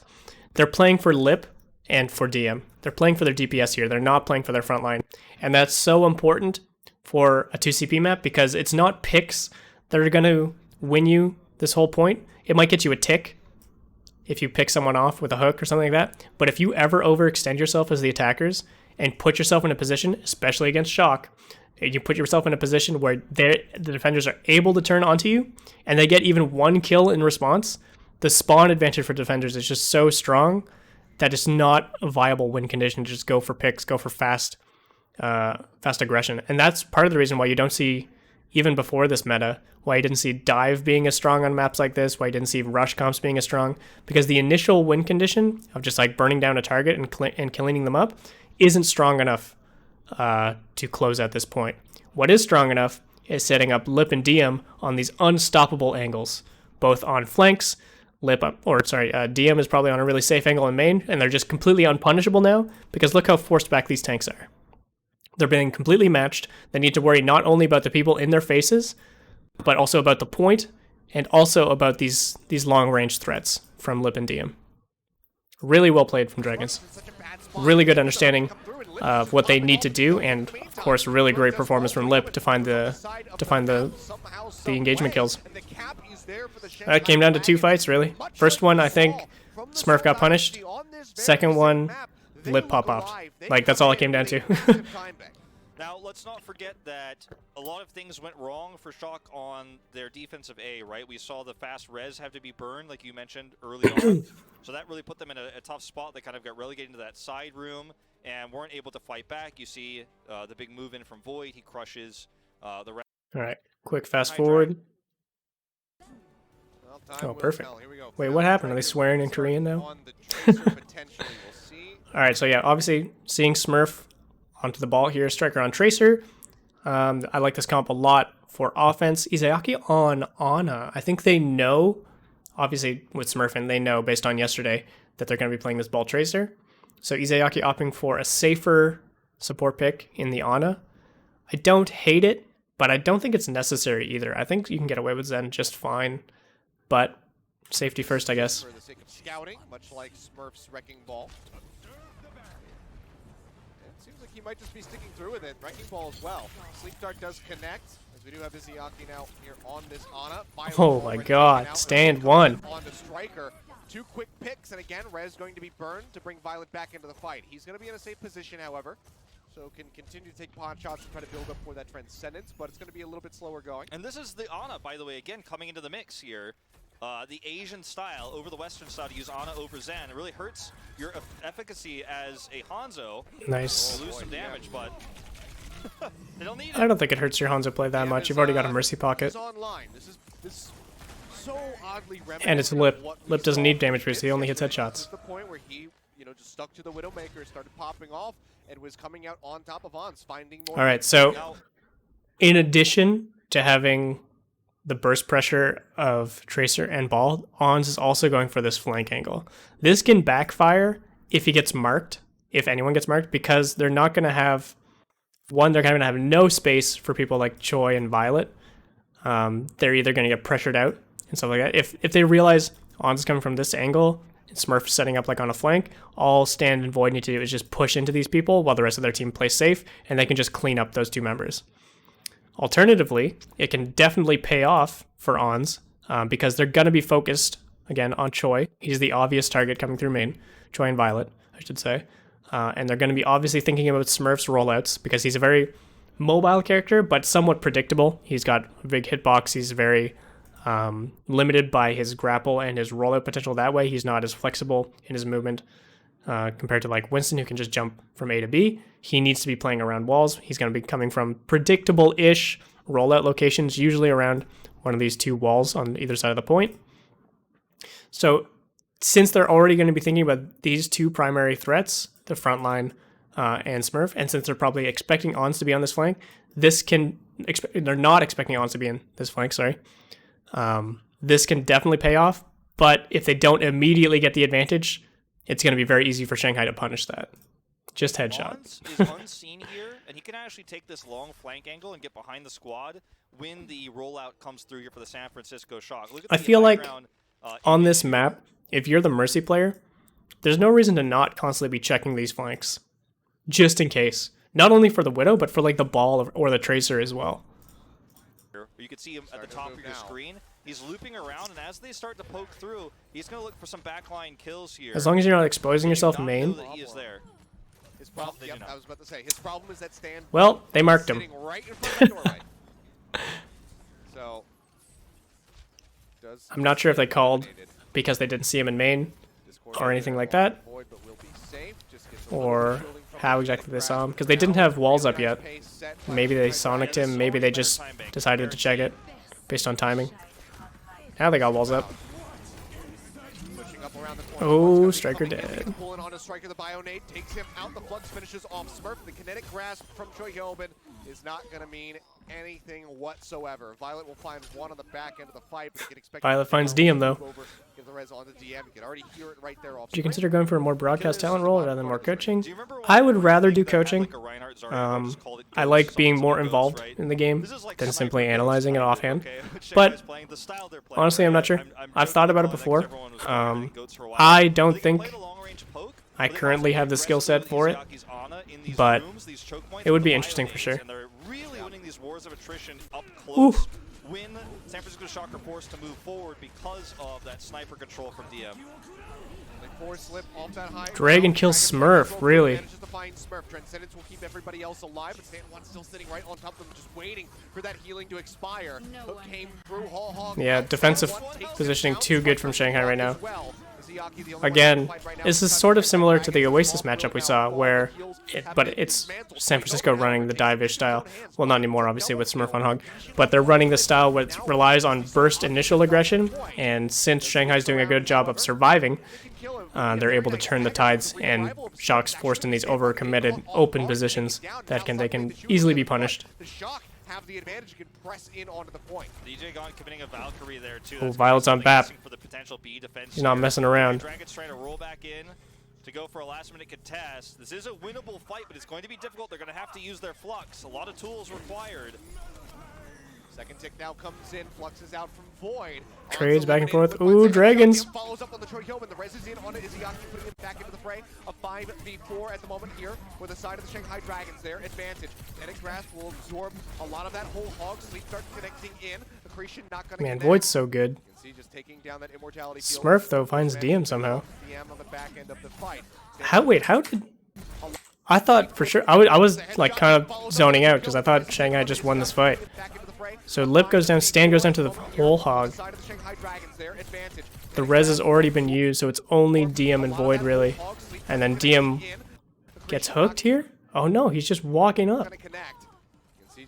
I was thinking like since Void was taking so much aggro that this would be turnable for Dragons, but apparently not. Goes back over onto the Roadhog, knows that the point A cap is coming through, knows that it's inevitable. So just goes, gets ready on that primary pick of the Hog for the next attack now on point B. Yeah, this is going to be Shanghai Dragons having to really hunker down and try to. Good news for Shock play is sightlines this alone, comp I is think, and make sure a lot that stronger on Shock second doesn't point. actually get any point And they're presence already on the here, Hog. because Violet Sigma, on they don't need to make any team swaps. can Double give sniper. them a really strong, elongated fight. They're gonna have the The Baptiste, I think, The immortality is field kind of so whatever. valuable here. Zen would be a little greedier, Ana would be a little safer. but it's Violet, so- Evaporated by the members of the San Francisco Shock. That is a huge opening now for them as they push their way forward. They can use this Baptiste window in the sort of similar way that they use Nano, but it's not as punishing, where they're just looking to create space more than anything by the threat of it. But again, Dragons are doing the Shock thing, where they see Shock aggressing from this one angle, and the other members are pressuring somewhere else to turn the fight, to nullify this aggression by finding kills of their own. Although, Shock kind of... So this fight's gone like from Shock's favor to Shanghai's favor, back to Shock's favor, from like this point onward. So because of the limited... Oops, I just clicked on a bunch of stuff. Because of the limited reach from these tanks in this Mega Room, Shanghai has the opportunity to go aggressive on this angle, and I think from like this top main, I don't see exactly. So yeah, they were able to go aggressive down here into the sort of pit area there. Again, the Ana going to be out of the fight, but Izyaki's going to be rezzing pretty shortly, and he almost has that nano boost. Violet goes down, but stands straight it out. Hey, thank you for the sub, Zaku. There's no front line now for the side of the Shanghai Dragons, and Lee Jae Gon is dead. So I think they actually just didn't find the pressure fast enough. Dragons didn't, and Shock managed to stabilize and punish their over-aggression because they were still in the fight, obviously. Looks for a shot, can't quite get the connection onto DM, who trades back just a bit of damage onto him. On now on the Lucio, looking to buy some time for the rest of the team to re-arrive. I think they're on the Void. The neck going to be broken as Striker finds Lee Jae Gon. Looks for a little Oh my god, Lip. Comes out. Lip finds one. Lip going to be delay taken is down. insane. Now is They're touching still. Oh my god, DM! If Stan 1 lives for like 2... Oh no, he's off the point. Okay, no, Lee Jae Gon's back. Oh, that was almost kind of sick from Dragons. Lip and DM finding kills there was nuts. This is where things can start to So go good cap wrong from when you Shock. have a 3-point Again, lead, you know, for Shanghai I Dragons. think I'm they not put trying themselves to- in an overly I'm not risky trying to say position, that putting they're both their the tanks into that disadvantage Mega Room for player that this whole one by hog any play. means, because That they the opposite definitely case should have right been now, punished during that time, but it seems like Dragons didn't fully commit to that punish. They didn't have things can a slip big enough away from spread, very enough of a quickly commitment. on Like I said, assault. If what you saw the Void Shock still on don't like win their this side of the year, point double instead of cap, trying to something push like that, forward they can get and into deny a space from series the like Shock this. tanks. So But, you know, I think they had the right idea, but they didn't commit hard enough to it, and they didn't commit fast enough to it. So that Shock was actually able to shake off that aggression and just keep up their own momentum. Big comebacks. They've had a lot of really close series. You know, when you think about the finals they had with Seoul Dynasty, obviously the comeback that happened there, it was actually them who took a very I love fast forwarding. The previous was pretty good. Really hurt that time bank. If they could do it one more time, they might be able to snatch this series back. But yeah, Shanghai burnt so much time off their first attack, it's going to be hard for Shock to break this. They're not even trying the ball anymore. They're just opting for a full hog comp. Oh, Striker, that'll help. That is a catastrophic start. Rez has to be burned. Ooh, missed hook. Stan finds his, though. Ons is alive. He's just shooting from main and he's getting these kills? What's happening? Shanghai! Shanghai just threw that away, honestly. From this point right here, the fact that DM is about to find 2 kills is outrageous. Like, they've got such an advantage right now. They have them corralled into this corner. They have tank pressure in the front. All they have to do is, like, call out where Ons is and just not expose your backline to him. Legion on, again, no reason to die. Nicely does equalize, taking down Troy Hilbert, but now they lose out on Lee J. Gone. Void, again, if they were deciding to commit to this, okay, one, you can't just ignore this threat. You can't just stand here and take shots from Ons. If anything, put up a Sig Shield here, look to pressure here. Granted, you don't want to do that because the hog hook, but otherwise, you can't just stand here and look to walk into this room. At the very most, you should be looking to like throw up a shield, go for a hook, back off. If you don't land the hook, just back off, give up the space. You need to worry about this flank. You need to worry about this.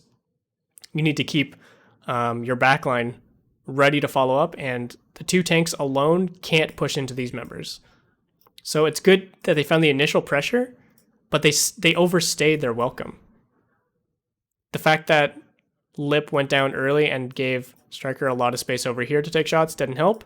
But the biggest thing by far is just completely ignoring Ons. There's just no sense. Why does nobody go top right on offense? You mean like through here? Above the Mega Room? There's a couple reasons. Number one, the sight lines are not as good, especially for double sniper. Widowmakers and Hondos want to be shooting from left to right from an offensive point of view. There's way longer sight lines, there's safer cover, there's easier access to high ground up and down, stuff like that. And in general, the right side, the Mega Room itself, and the high ground above it are much more easily defensible and much more open, again, to the other side of the map. So if you're on this side, you have more options for cover, both with the little bunker thing. You can play around that, shoot onto the point, play on top of it, shoot around the point, go up the stairs, shoot onto the point. On this side of the map, you can play inside the Mega Room and use the walls, but again, that limits your options and you become very predictable. You can go to the high ground, but the high ground itself is very open, and once you jump off, you're just forced into the Mega Room. You can't really play the bunker on this side because, again, you go past it by taking the high ground. You can play on like second point and play to kite out very well. So again, it favors defenders more because they've got more space to work with towards second point, and can just draw the attackers further and further in. But if you're the attackers yourselves, you kind of end up in this goose chase where once you get here, teams will either end up flipping the point, playing on the other side of the map, or kiting towards second point.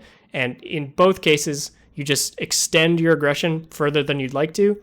And realistically, you can't really touch the point safely from there either, or pressure the point safely, because both peeking and moving out to the point make you very exposed. So in general, you'll see teams taking this side. Again, mostly because of double sniper. The sight lines are just way better. Same goes for like an Ashe. And using the bunker itself to peek around to the point, using the high ground, and then looking for an advantage before even considering walking onto the point. Because as soon as you walk into the point, you've committed to that fight, you've committed your positioning, and if the defenders have any sort of set positioning that's better, even just like a light high ground, it becomes very easy to punish people on point. That'd be like the fastest explanation I could give. Bit of damage there onto Ons now. Lip rejoining with the storm arrows will get rid of. Here's a better visual. Yeah, if you go this way, you can't really use this angle. Like, you can play right here, but then you're really in tight quarters. And again, as the offense, the only way you can go is just back to main. Versus over here, you have options to go up to this high ground. This is a much better angle for shooting into the entire point, hitting the Mega Room, hitting this high ground, and stuff like that. And it's a lot harder to punish for the defenders. And just more options for aggression, playing on top of here, playing on top of that thing. Striker, but Smurf is there, and that is point A. Yeah, a bit of a misspeak there. It's never over till it's over. You may have a 3-minute time bank advantage, but all it takes Never know where to position on this point as Ana on defense. It'll depend on where your front line wants to play. Depending on whether your front line wants to play at the choke or around the point. Either way, you're looking for space where you have to kite and space where you can hit your front line while not being exposed to the enemy backline as often as possible. So high grounds, corners, leave yourself open for kiting and rotation opportunities, but other than that, just play around your front line. All I know is that we're back in, and it's deja vu. Lip taken down off the bat. On's finding that headshot, and the res has to be used. So Lee Jae-gon going to be without that for a nice hook. Not sure why they weren't ready for that hook. I thought it was pretty obvious where they all were in that Mega Room. Yeah, they're trying to save it. Shock is also very good in these situations where, like I said, Shock's very good at turning fights. And in this situation, since they weren't in a position to punish this aggression from Stand. The only option for trying to turn this fight is to go hyper aggressive and try and catch them off guard. And that's exactly what you saw Smurf and Striker trying to do. It doesn't work, obviously, but in the off chance that you do catch them off guard, and you can get like 1 or 2 picks, you can either stabilize from there or even snowball into a 5v4 or 5v3. How many of the games did I watch live? I did not watch any of this series. I watched all the other games somewhat like live, but like I wasn't really absorbing them because I was very tired. Now we're in a position, Wolf, where, I mean, obviously this Shock could very well just defend point A, get the victory off the bat. But Shanghai Dragons, they need a But yeah, I haven't seen any of this series that happen and they get the cap on A, until right now. just have a draw and then go into a map 4 from there. That's right. You know, if you haven't been watching most Overwatch League this season, but it's wrong the average, you know, as an isolated All right, map alone, so despite the again, advantages they have, you're sure if same you, comps, if it was exciting 0-0 stuff. scoreline, you'd be thinking, well, they're probably not worried, but 0-2, different story. Let's see how they engineer this push. Their very nice time bank. Going out on a time bank like this would just be catastrophic, I would imagine. for Definitely Shanghai memorable. Dragons mental. Yeah. And you have to keep in mind that whichever team loses this is going to be playing again later on today. I think this is a mistake from Shock to have both their tanks on this side. It's a very aggressive move, and it looks like they were trying to punish people. They were expecting Shanghai to go in here, at least one of their members, and they were trying to push back out and catch backline off guard.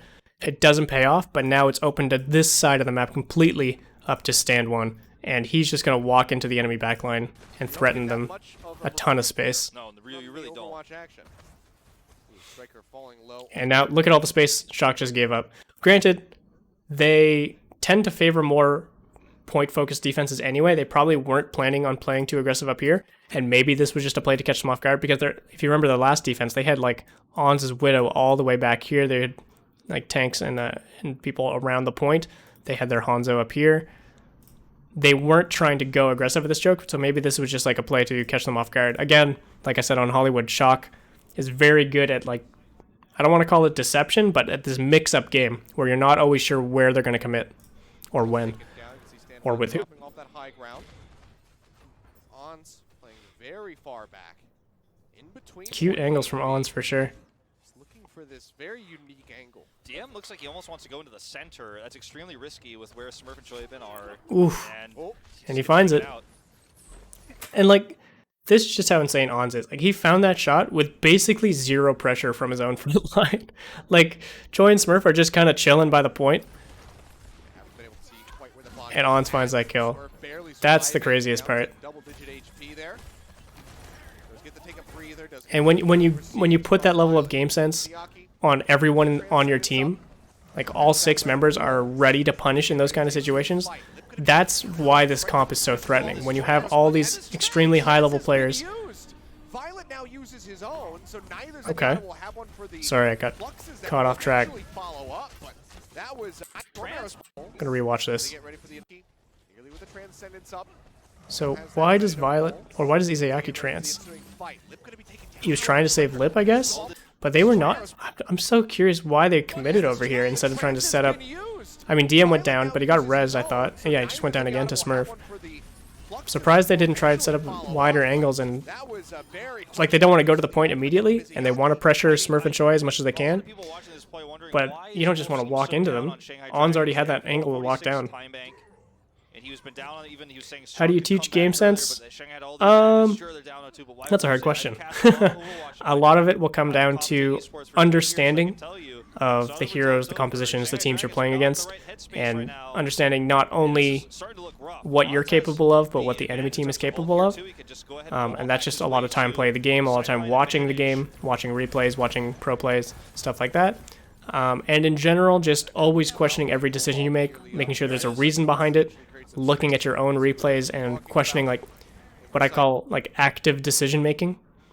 So anytime you're actively making a decision, not just like a reaction to something, not just purely just like not like brain dead play, but like autopiloting, where it's just like, okay, I'm playing this hero, so I'm walking here.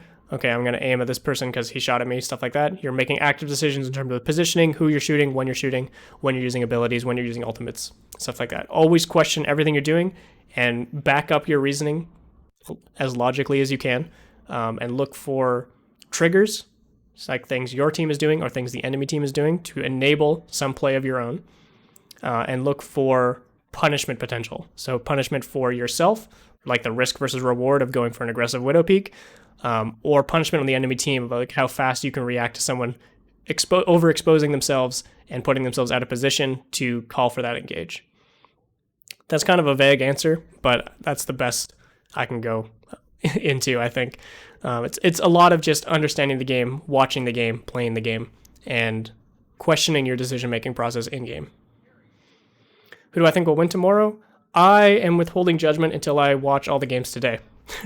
Because obviously the matchup has already happened, and Shock came out on top, seeing as they're already in the grand finals. So there's that argument to be made. But I want to see how Seoul plays today in comparison to yesterday. Not necessarily against Philly, but against Shanghai. And I think the fact that they did beat Shanghai, a team who in my opinion does play somewhat similarly to Shock, of all the other teams in the playoffs compared to like Philly and Seoul themselves, Shanghai and Shock I think are the most similar in their playstyles.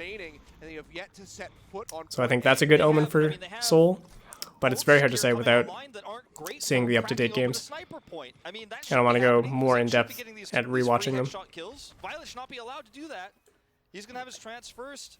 This map is slipping away from the Shanghai Dragons. The series is slipping away from the Shanghai Dragons. They need it's a good omen by HP, yeah. An opening kill from DM, but he can't Seoul versus find Shanghai was so hyped to watch live. yet. I would have been so hyped if it wasn't like 8 a.m. Seconds on the clock. Well, you're not going to the finals, not yet. Infocyte rolling here for DM, just trying to keep track of Hans. Everybody right now from the side of San Francisco piling into the garage on the side of the point. Whole Hog is available. If Stand 1 can get in there, it would absolutely rip people to shreds. Transcendence going to be used early from Violet. Jump up over the top, Ons looks for the headshot. Ooh, Lip. Lip is the one to strike him down. It's the arrow through the Widowmaker, follows up onto Violet. Now Smurf going to be gone to the Whole Hog. Well, Striker finds one, but he needs a hell of a lot more than point that. A is taken. Turn this around. It looks like that will just be point Stand, A. you gotta land those. Not that it matters too much. Wait, why is Choi Hopen ulting? Now on the line for them, but they want that win. They need to get this cap. Yeah, well, that means the series does go on. Will not end here. Very curious. Guaranteed. So at least they can sigh a breath of relief there. But as you said, yes, they need to bring this series. Yeah, back. the Philly game was a little less exciting. This is their map pick. Arguably their best map for this meta with the players they have in. Void gonna look for a little bit of pressure here on the point to force a rotation. Trade out on both of the Hanzos. Trades. Okay, reses both sides. Rez does come in. Oh, Void goes down. Wow. I think Shanghai's feeling the pressure and sort of rushing themselves a little. They need a full reset right here. Get one good fight off. Luckily, no big ults from Shock side, no Dragons, no Flux, no Trance, but it's very possible for either team to build Trance in this mid-fight.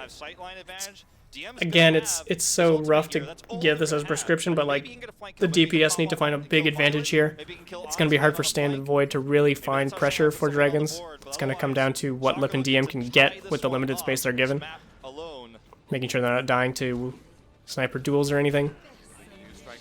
The walls come out from DM. That's a good opener. Okay, Smurf and Choi both drop. Void going down, and the Trance. Oh, Lip though. And Stand. Okay, both DPS down for Shock is huge. It means they are forced to fight on point because that's the only place the tanks can reach. It means a lot of free space for DM, and it means the point capped, apparently. I thought they were going to touch. Yeah. So ideally in these types of situations, like I said, what Shock likes to do, as soon as Dragons push in,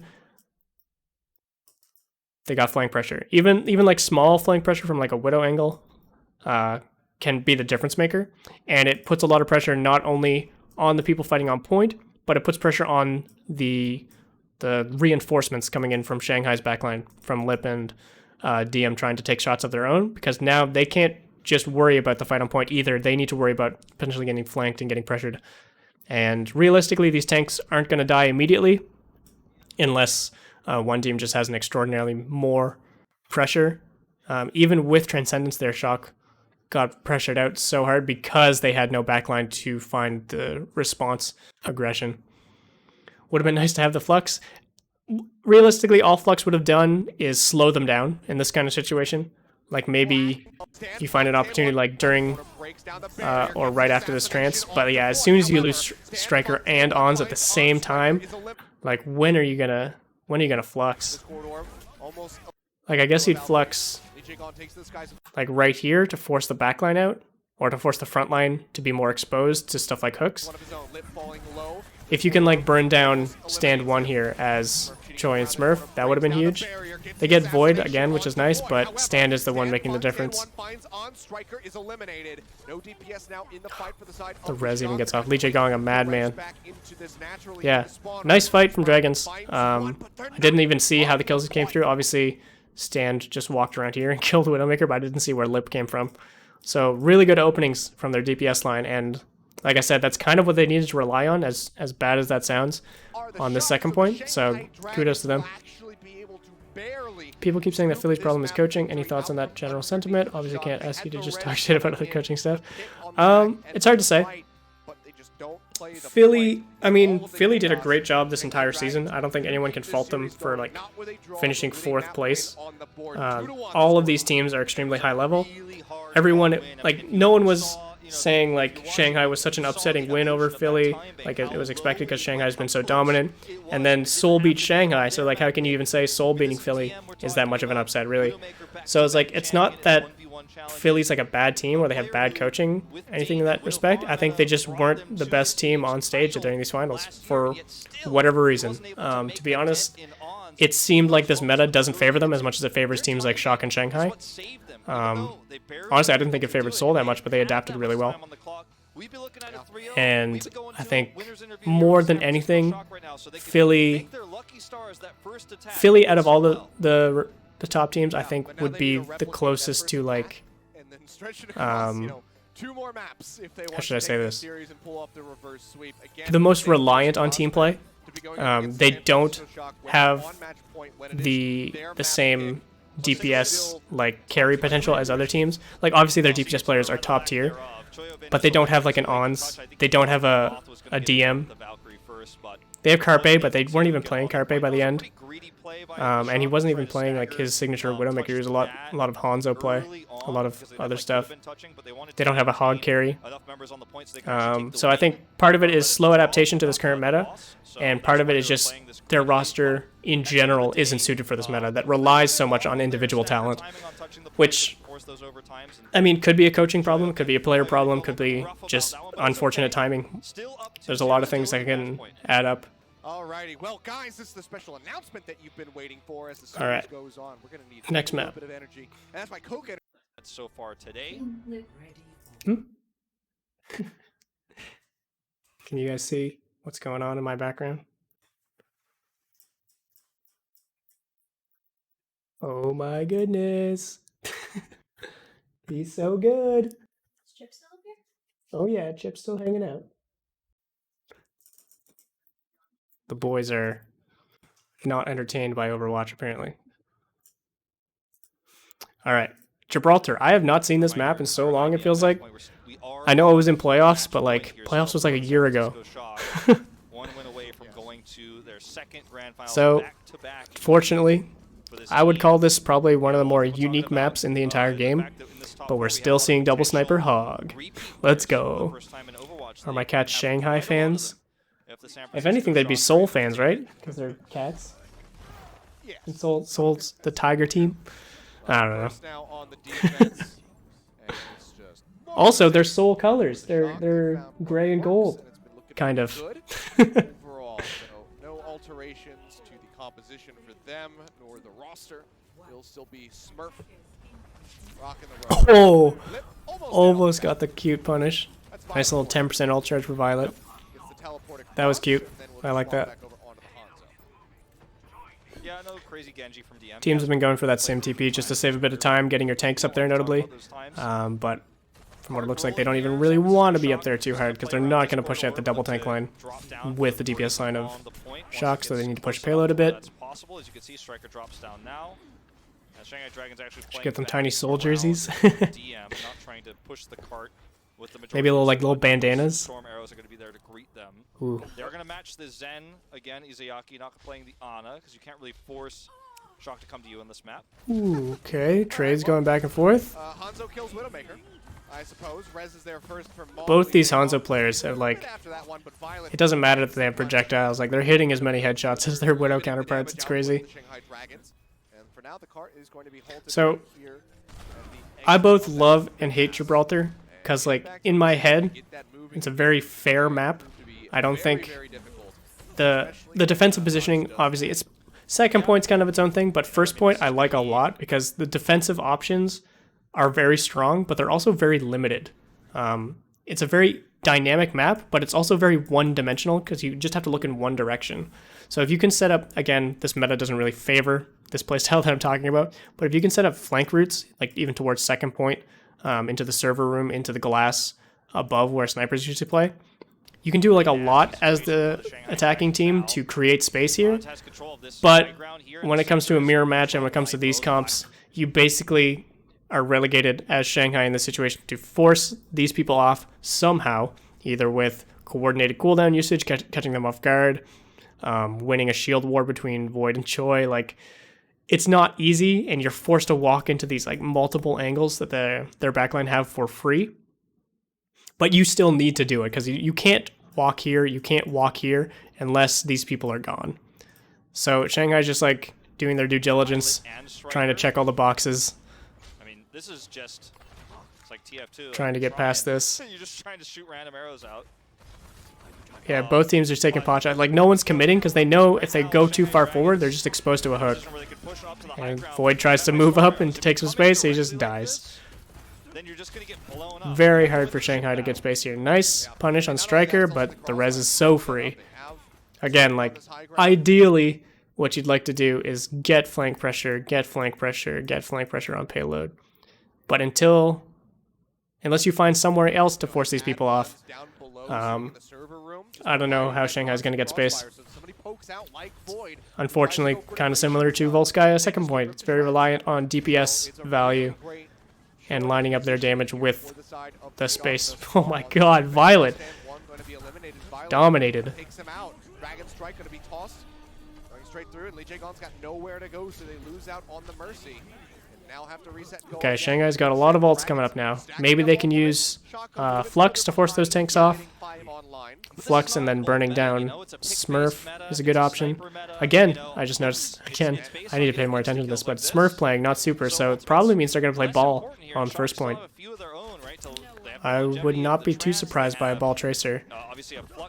Or, honestly, even like a Winston Dive, which can be very strong on this map. On the other hand, though, they committed Smurf to Hog on Volskaya. Maybe they're just keeping him on Hog here. Maybe it's just not a map Super's played too much of.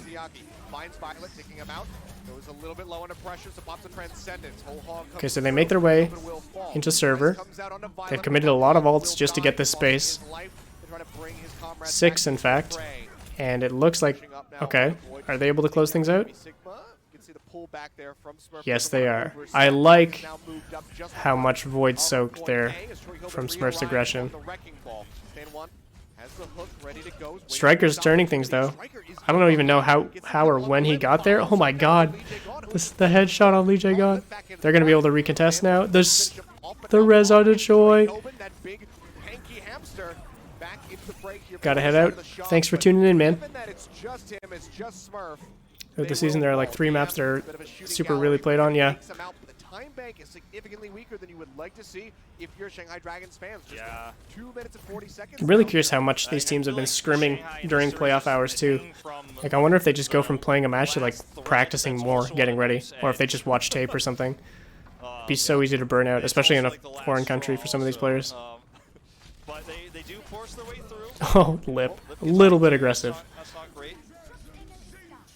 pull back there from Legion to keep himself safe from the follow-up from Striker.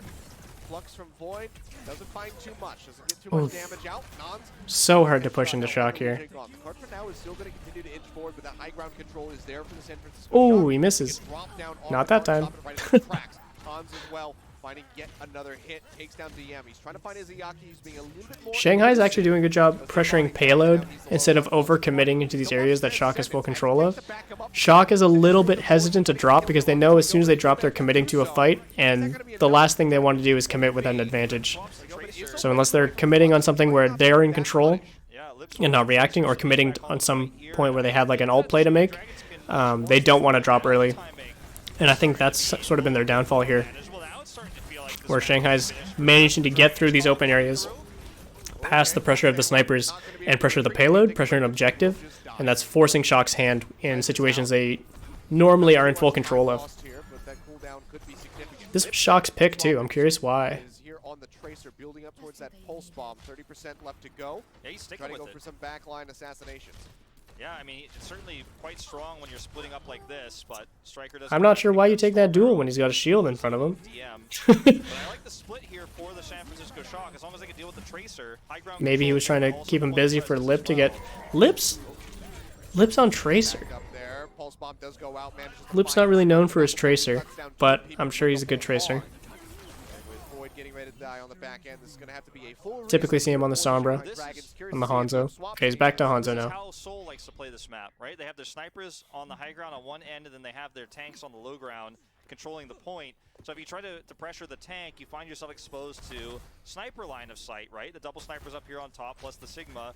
If you try to Yep. control the point, you get hooked, so you're kind of in this nasty Again, a crossfire very with Shanghai linear Dragons that you have to somehow type of try to setup close the and a gap very on. hard to punish The high ground is so setup. They difficult need to dislodge Choi, and a Striker up here. Killing Choi is a great way of doing that, by the way, before they can walk through, because if they decide to walk through here, it's just their rain of fire from Striker and Choi above them. The trance covers the res. Now Choi's dropped. This is a pretty decent spot. Okay, never mind, Void went down.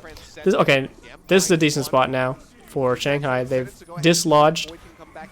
That combo is actually nuts. I haven't thought about this much, but guaranteeing a kill onto Roadhog as soon as he's in the air, because the Flux does half his HP, so it's a guaranteed 300 HP when he falls. So as long as he's not vaping during that time, a hook and a left click will one-shot him. And you can time that with the amount of time it takes for the slam to come back down. So he's in the air. He wants to vape as late as possible. He wants to take a breather, I should say, as late as possible, so that he's doing it the moment he hits the ground, and then he gets the full healing effects for after the damage comes through. But you can't wait that if you're getting hooked. You can't wait that either it's going to get canceled if you do too early, or if you do too late, you're just going to get one-shot comboed. So really nice timing and coordination from Choi and Smurf, and that's a really cute combo that I haven't really thought about. But it makes a lot of sense, especially for punching solo Roadhogs. And a lot of these situations, killing solo Roadhog is enough to win you the team fight. When you're defending, it's enough to enable your own aggression or just completely force them out. Ooh, DM, that was a dirty shot. And on offense, it's enough to clear a lot of space that you can then take for yourself and then start walking towards the back line.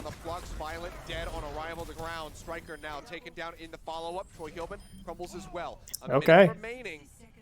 Let me go back and watch exactly how Dragons got in here. It was a lot off of those initial picks, of course. Stand one on the ball even. And then, yeah, they're just... Shock was planning on kiting that back, but they weren't ready for the headshot. They weren't ready for the ball. And then they just were out of position because they couldn't regroup. Start moving forward. We'll see what Shock can do to try to stop this. Troy Hoban's going to be swapping over. Yeah, the Flux hook combo, I like it a lot. Takes quite a bit of damage. The Discord Orb's doing wonders for them, and Moth will not be able to survive with that. Smurf out on Winston. Curious why he's not on ball.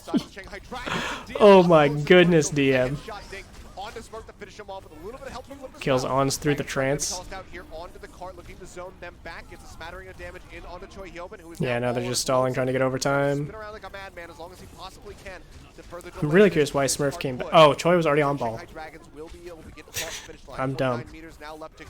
As a recall comes in from Striker, he pushes back up over onto the cart. Moth re-arriving, they get shoved away. 0.24 meters now remaining. The minefield dropped in by stand one. The Ons Genji Pog. through for DM up on the high ground. No one able to contest the Would have rather seen a Doomfist. Ooh, 3.5 seconds. Not that it matters on an escort map, but still. Ball, and that was in in the air. Didn't even get Blade once. have a win condition here if they can have a solid defense. Same composition. Alright, mirror comps, except we see Dragons with an Ana instead of a Zen. Obviously, like I said before, Ana a much safer pick, able to provide a ton more healing, has good fight turning potential with Nano compared to Trance. Obviously, this map in particular on defense really favors Ana's sightlines and her range. How is D... Oh my god, Shanghai, see how much more creative Shanghai can be with these positions? Not that it's working, but it's creative. Whereas Shock are just rock steady. Shanghai's more of a playmaking team from what I'm seeing. They move up against the members of the Shock. They find two. Has moved up the ramp here. Now out of the car walk. And Smurf finds yet another pick. Pull in over onto the side, looking for the finish on Detroit Hyobin. Really back and forth so far, but this is going to favor Shanghai in the long run. Makes it a good play, but they can't play the card right now. Yeah, they need to though. Or they're gonna Oh, goodbye Ons. Yeah, and Smurf's down. See, most teams would give up at this point, right? But Shock's like, nah. We cap this point or we die trying. Most teams you'd think would try to kite back, go for some exit kills. But I think part of Shock's thinking is in line with if we try to kite but end up dying, we're just wasting more time. And the likelihood of getting exit frags against good teams is very, very low. So I understand it, it's just not what you see most teams doing. And I think that shows a really good amount of control from Shock to fully understand those situations and commit to them in the proper way. They were baiting that hook for sure, but Izayaki was too far forward and gets dragoned. So Stand wanted to get hooked there so that he could get nanoed and there's one-shot Smurf with a left-click, hook, left-click. But Izayaki ends up falling for it, and I don't think that's worth it. Just kind of flitted past that one while low HP. Does find that kill, but Stand 1 now going to be eliminated. The Discord orbs here for Violet still doing wonders for the DPS members on the side of the Shock that just chunked out that road. DM needs to find something to turn this. Hyobin now occupies the high ground. DM in a rough position. Grapples to the side just to get out of line of sight here. What do I think about Smurf staying on cart there? I think they were being a bit over-aggressive, and I think that was why they couldn't close it out. I think they should have played for server control and then moved up to the high ground for their backline. Similar to how you would play Volskaya second, where it's not the initial picks or kills that's going to win you at the fight, especially if you don't get enough of them, or any of them. It's going to be the positioning from your backline and the amount of pressure they're able to exert for the extended fight. More often than not, unless you like completely burst through a team, which again doesn't happen in these compositions very often, and doesn't happen at this level very often. Really good trades back and forth for Shanghai here. I'm surprised at how well they're doing. This might be enough to stabilize for them. If they can kill Choi, especially, that would be huge. Go push Choi! Go push Choi! Sad. DM with the ranked experience right there. They have a nano boost, and that's going to be so much longevity here for Stand 1. And he's really trading out so well in all of these fights. Striker is actually the hero here for the Shock. He's doing so much damage. He's getting Striker's finding a ton of entries. He's playing so insanely well. I think he's their best hope of bringing this A push through. So yeah, again, they're fighting for a lot of important space here. They're not just running to the payload, even though it's only 20 seconds left. And that's enabling Striker to find these advantageous positions to take duels, to take better angles and stuff like that. 10 seconds left. Ooh, Choice. Okay, they woke him up. Choi finds a kill into Void.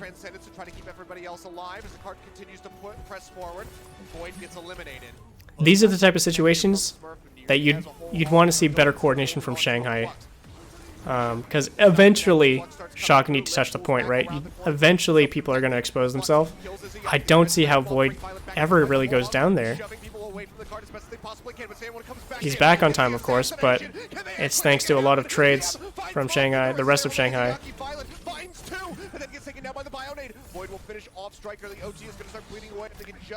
So much clutch potential from Shanghai's DPS line, to be honest. Void has been really surprising me. haven't watched APAC region basically at all this year, other than just like reviewing a few specific maps. But watching Void play in this composition, I think he's actually one of the stronger members on the whole lineup. Like, he's not the difference maker, but he's doing his job so consistently well that he's like the grease on the wheels for the rest of his team.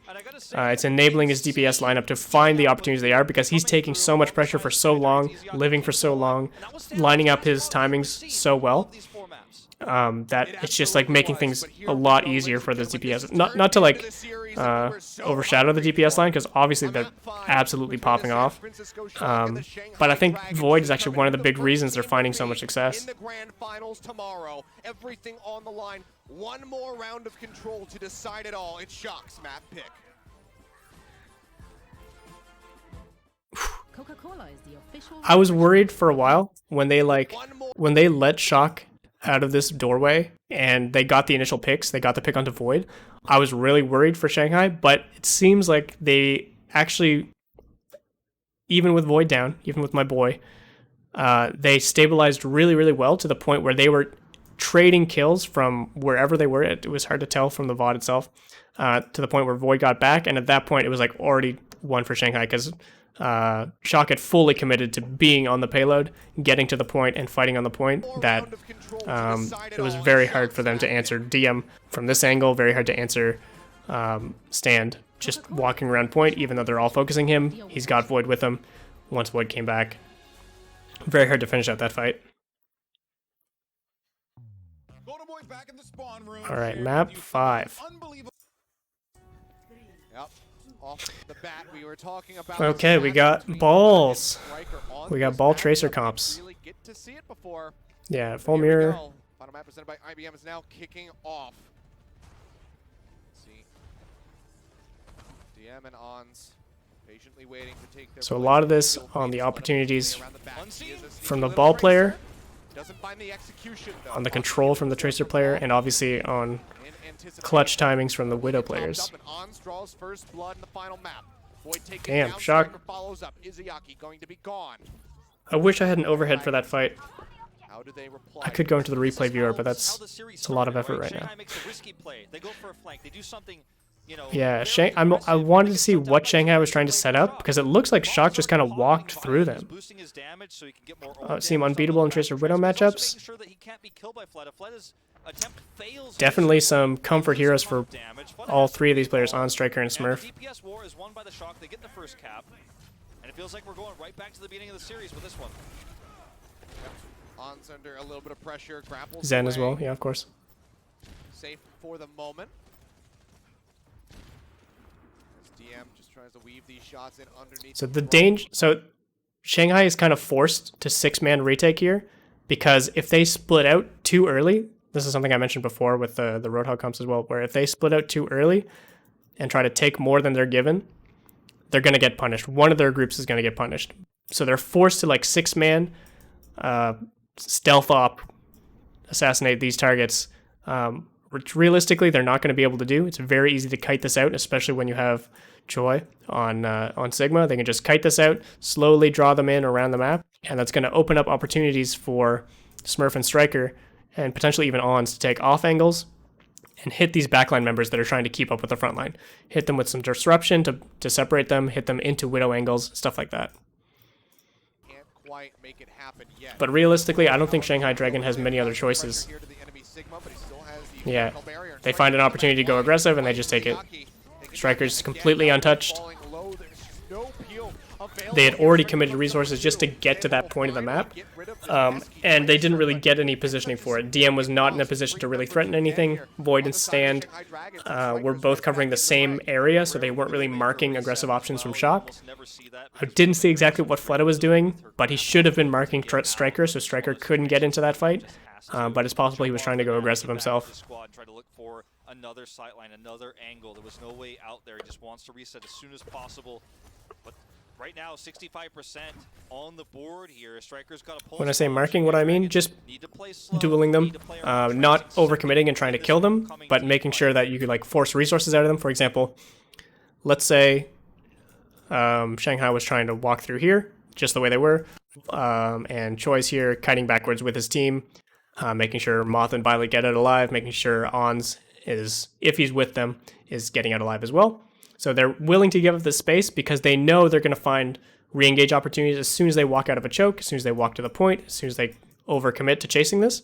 So during this whole time that Shanghai is basically 6-manning and walking forward, then Striker and Smurf can look for opportunities either to go back into them, like we saw with Smurf going for the slam, or Striker can set up flanks, so can Smurf, and trying to get onto backline members like Izayaki, like Lee Jae-gon, and either force their attention to be split, which then offers the defensive members to turn and become aggressive themselves, or forces them to go just completely unhindered. Like we saw, Striker was just completely untouched during that fight.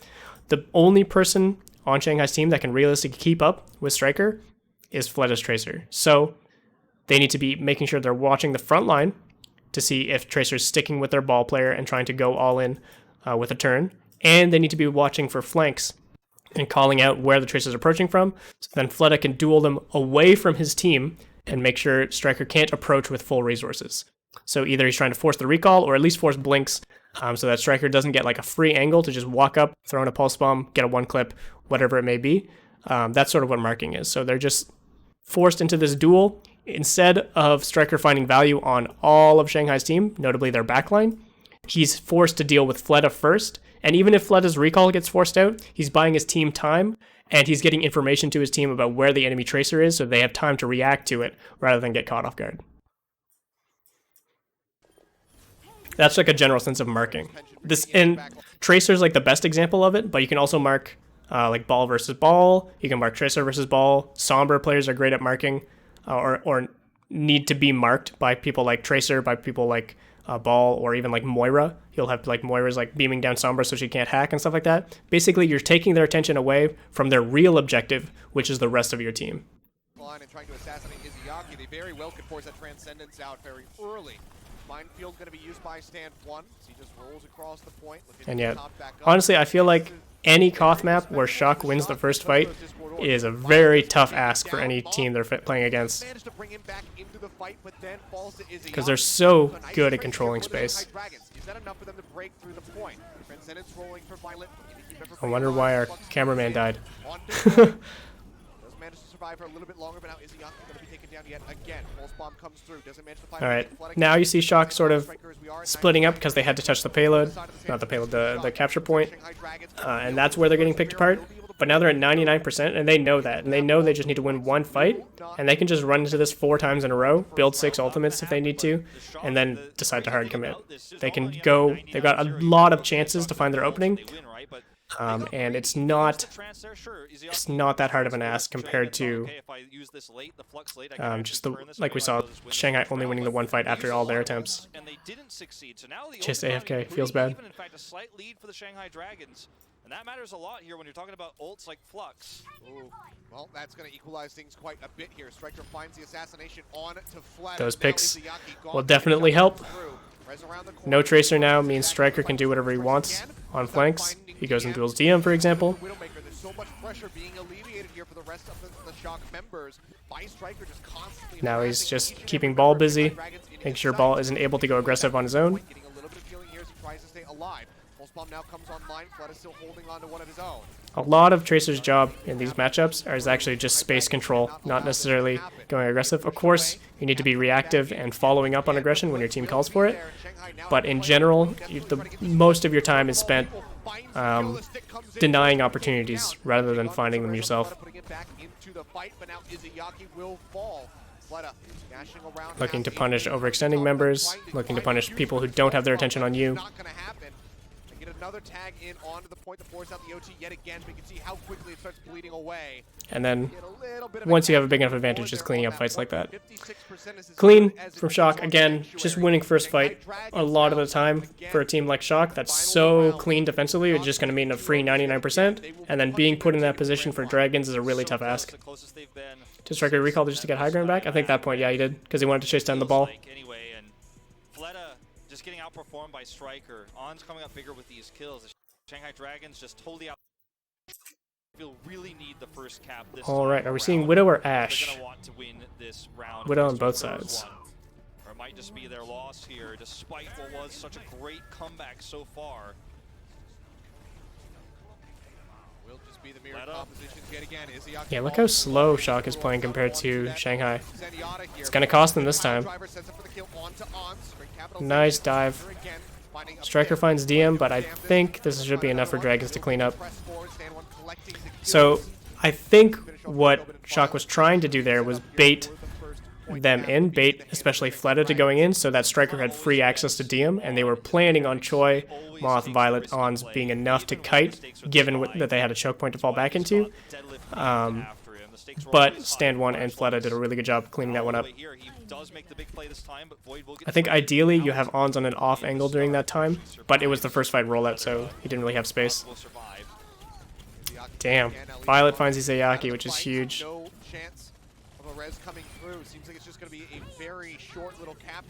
And, I mean, it's not first fight technically, I guess, but Shock winning a fight this early on is a really bad sign for Dragons. Like I said, this map is even harder to retake than the last one. The chokes are much more prevalent. And while Shock might not hard commit to defending these chokes, they're going to have a ton of time to work with, and the more time they're given, the more opportunities they're going to find. At least they will be able to force their way onto the point. As you can see here, they do get out without a challenge. Trying to cover his rear there with that Venom Mine. Sure that there's no cheeky flanks to be found. Minefield was used up here above. I'm not sure what that minefield was for. In the pickoff, but they just all move away, so the mines don't get any value. Minefield, I mean, there's not a ton of places you can use it super effectively anyway. Oh my god, you see how Striker just saved Ons there? That was crazy. I'm guessing he was trying to take Ons out of position, but I didn't even see Ons be affected by that. Wait, did they deny the res? Nice. This is Shanghai's best chance to get through now, but the ults are coming through from Shock. The Trance comes through. If they can... Okay, that's nice. Bully on Smurf. If they play this slow now, force Choi to go back to point and then try to isolate him. Okay, they're just ignoring point. Probably the right choice, but it's going to be hard to win this one either way, so maybe not the correct one. Striker's doing his best. Will not be able to find that pickoff, so Shanghai back in the driver's seat, but can they hold it? Yeah. Okay, good showing from Shanghai there. First of all, really good pickoffs early on, and then dealing with that ult commitment from Shock with the Choice Flux and Smurf's Minefield, not overcommitting too early. So if they were going like full aggressive early on, those ults would have been such high value, but because Shanghai was taking their time, playing a little bit more like Shock and baiting them in, they did not find anything basically.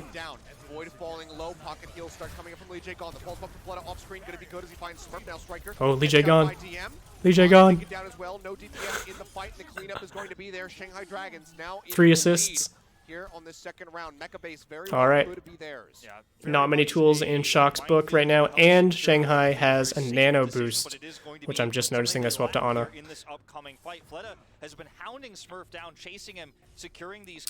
Probably going to see a nano either onto someone defensively like DM or Void if they get dove, or onto Fleta if they want to go aggressive with it.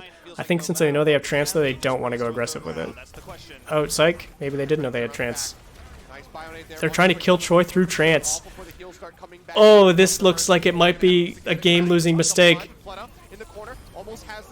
Okay, they finally find Choi. Is that going to be enough? They're able to touch. They committed hard there because they knew Shock had to touch the point because they were at 99. But the fact that they had Trance just completely stifled that, and yeah, Shock's able to stabilize, and then Shanghai was split and over-aggressed. If they killed Choi like immediately, like through Trance, like they were trying to, it probably would have been enough, but yeah, that was hard. And now, no ults from Shanghai, no meaningful ults. They got Pulse Bomb and Mines coming up, but again, hard to use those. Choi's got Flux to completely slow down their tempo. They got Bap Lamp to deal with Pulse Bomb. Yeah, this is just going to slow them down and completely split their backline. Yeah, not much you can do after that. Even if they give up a point now, it doesn't even matter. Strikers doing whatever. Mines are on point to maybe guarantee the cap. Looks like it won't even get the cap. There's not enough people alive. Nice lamp.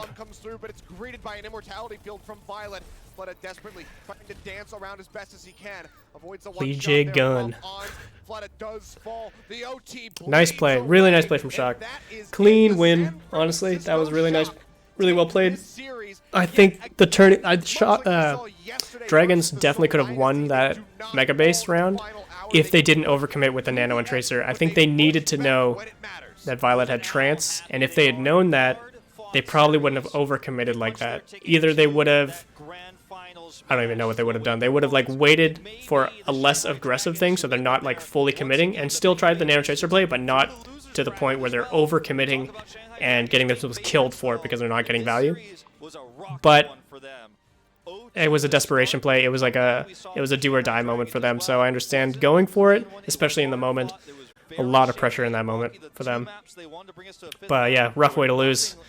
I think they know, like, if they didn't go for that, they might have won.